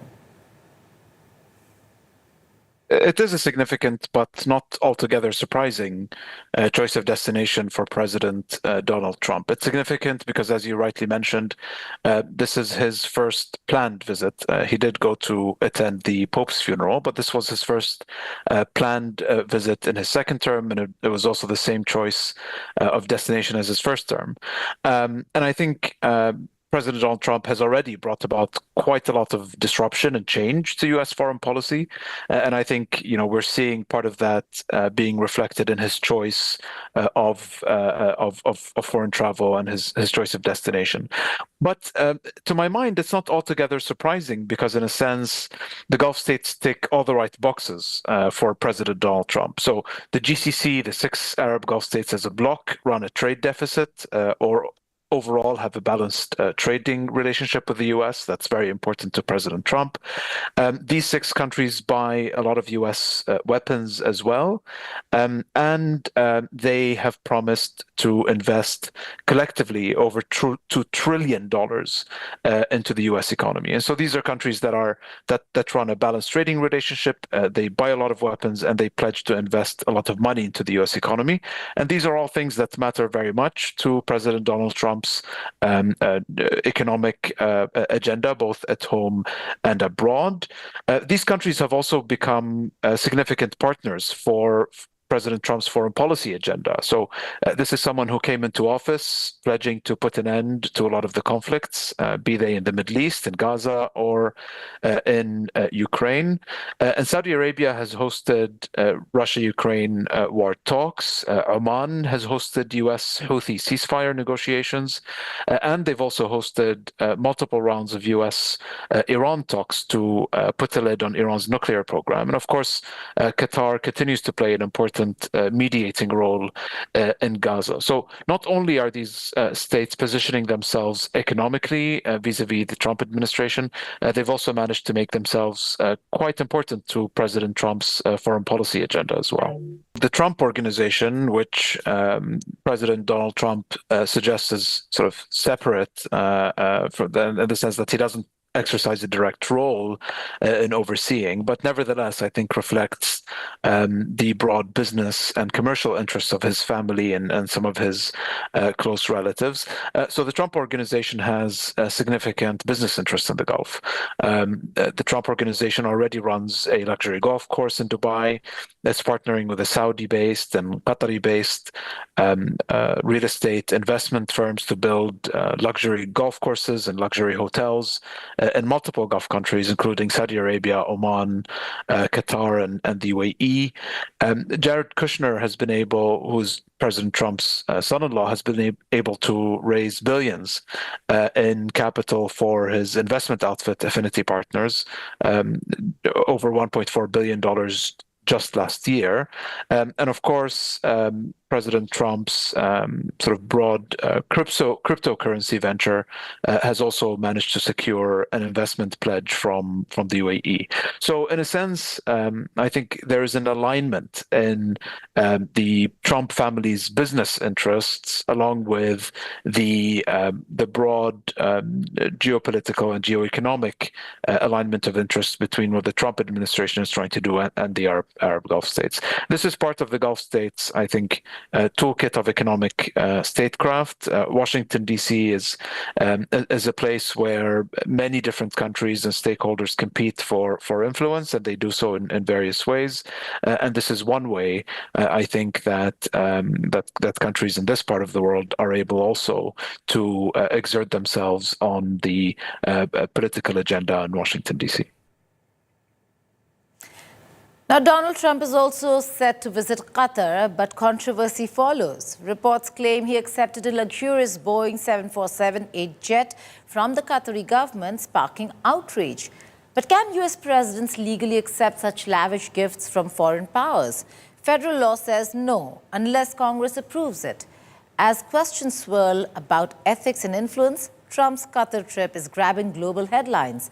Is this diplomacy or a dangerous precedent? Watch this explosive report that unpacks the politics, the jet, and the firestorm it's ignited.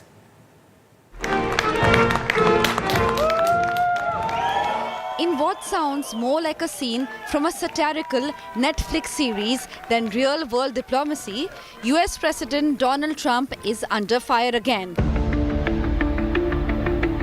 This time for accepting a Boeing 747-8 nicknamed a palace in the sky from the Qatari government. The plane, decked out like a five-star hotel with wings, is supposedly a temporary Air Force One. Ethic watchdogs are raising alarm bells, with some branding the situation as a blatant violation of the US Constitution's Emoluments Clause. This is often overlooked, but crucial provision explicitly prohibits sitting presidents from accepting gifts or favors from foreign states without the express consent of Congress. The real danger here is that this other country, Qatar, has given him this appears that it is going to be giving him this very valuable gift, this huge luxury airplane, and that when he makes decisions, whether it's about the Middle East, which is a very volatile region, or about trade deals, that rather than making those decisions based on this analysis of what's in the American people's interest, that he's going to remember that they gave him this great plane that he loves, and that could tip him to make a different decision than he would make otherwise. Legal experts argue that receiving a $400 million aircraft, even on a temporary basis and on behalf of the Department of Defense, wades deep into murky constitutional waters. That is not alone. That is a love letter, quipped one ethic analyst, summing up the incredulity shared by many. While Trump has defended the move by suggesting the jet will eventually serve as a historical exhibit in his future presidential library, the optics have struck a nerve across party lines. As questions mount over the legality and propriety of the arrangement, one thing is clear: this jet fuel scandal is poised to remain in the headlines. Whether it is a diplomatic misstep or just another chapter in the never-ending Trump saga, it is already soaring into legal and political turbulence. Bureau Report, India Today. Hassan Al-Hassan also weighed in on what it means for President Trump to really receive a gift of a jet from Qatar. Listen in. In a sense, that will be up to the Americans and to the U.S. system, really, to decide whether it's appropriate for the U.S. president to be accepting gifts of this nature from a foreign country. I think from Qatar's perspective, Qatar recognizes that the United States, I think, is a very significant defense and security partner for Doha. It also recognizes that I think its reputation has suffered in Washington, D.C., partly because of the extremely polarized nature with which the Palestinian issue has been essentially viewed and discussed and deliberated on in the U.S., especially around university campuses and so on.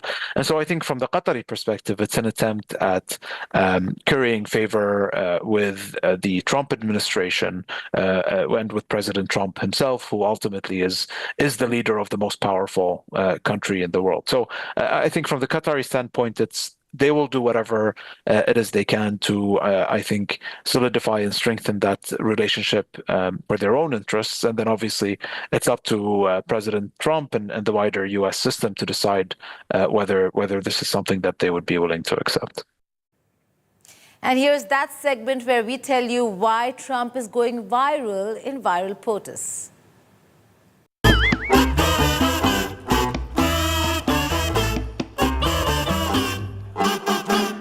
US President Donald Trump's memes went viral on social media after he announced ceasefire between India and Pakistan. Trump was everywhere on social media, wearing a turban photoshopped in Bollywood movies, hailed as Sardar Donald Singh Trump for his short-lived role as a peacemaker.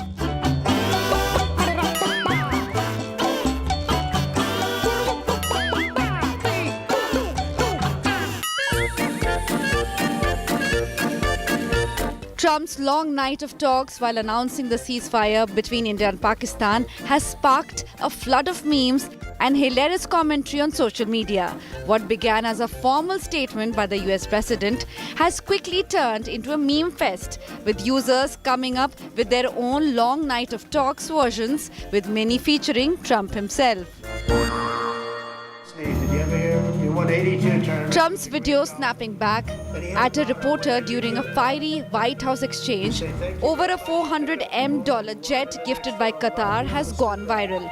When reporter asked whether the luxury aircraft was a personal gift, Trump mocked the question, calling it stupid, and likened the donation to a free golf foot. Mr. President, what do you say to people who view that luxury jet as a personal gift to you? Why not leave it behind? You're ABC fake news, right? Why not? It's only ABC. Well, a few of you would. Let me tell you, you should be embarrassed asking that question. They're giving us a free jet. I could say, no, don't give us. I want to pay you $1 billion or 400 million or whatever it is. Or I could say, thank you very much.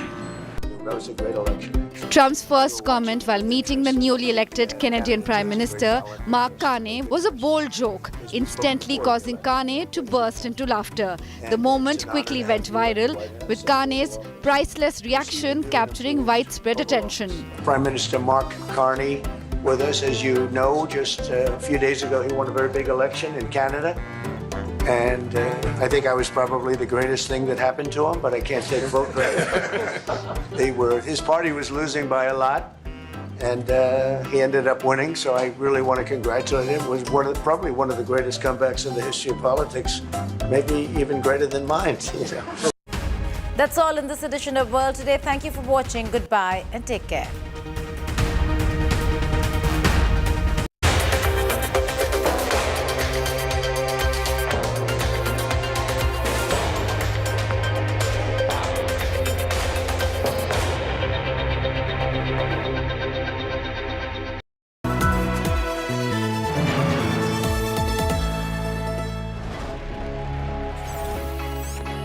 Long night?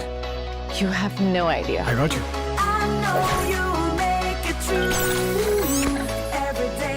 Motorola Edge 60 Pro. Hello, Moto.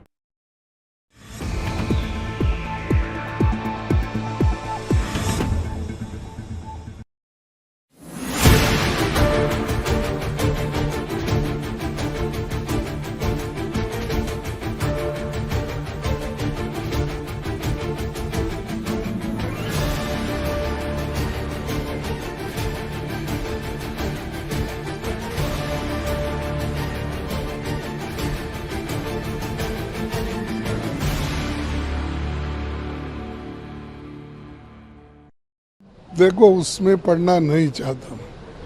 मेरे को युद्ध स्थगित हुआ, ये अच्छी बात है और लोगों के लिए बहुत शांति और समाधान लाया है, इसके लिए हम खुश हैं। उन ट्रंप किया वो क्रेडिट लेने के होड़ में है। हम वो क्रेडिट की बात नहीं करते। हमारे देश को सुरक्षित रखने के लिए जो कुछ भी होता है, हमने पहले ही बोला कि हम सरकार को सपोर्ट कर रहे हैं। बाकी के बातें जब कभी मौका मिलेगा बात करेंगे। लेकिन अभी फ़िलहाल में ये ज़रूरत है कि भारतीय सेना ने जिस दिलेरी के साथ पाकिस्तान को जवाब दिया है, इसकी शौर्य गाथा जो है और धन्यवाद सम्मान के लिए पूरा पार्लियामेंट का एक सेशन बुलाया जाए, जहां हम लोग उनको जो है धन्यवाद प्रकट कर पाए। दूसरी बात, हम 3 दिन पहले भी हमने मीडिया के साथियों को हाथ जोड़ करके रिक्वेस्ट किया था कि जो भारत सरकार के जो गाइडलाइंस हैं उसका जो है पालन किया जाए।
Weather forecast now.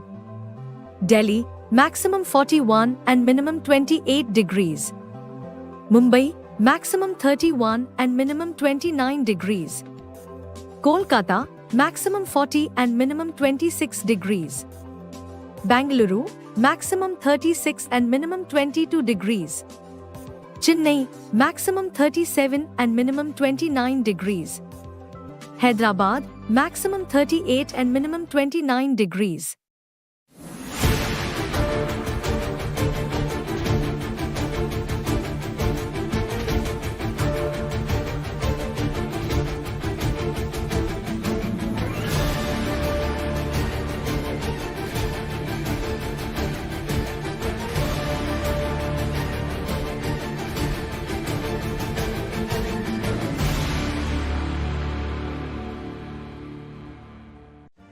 Make your media plan smarter with India Today Live TV on your connected devices. Amplify your brand with 100 million smart internet viewers. To advertise, mail us at sales@aajtak.com.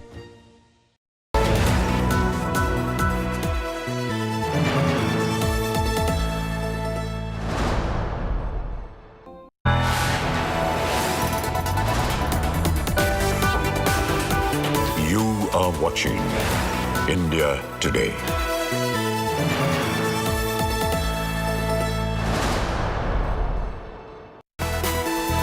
I'm Harshat Ahuja. You're watching India Today. Let's begin with a quick check of the headlines.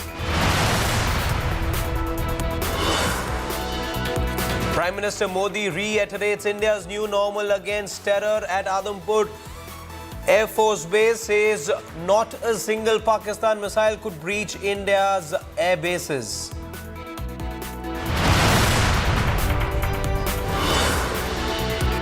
Prime Minister Modi busts Pakistan's claims on hitting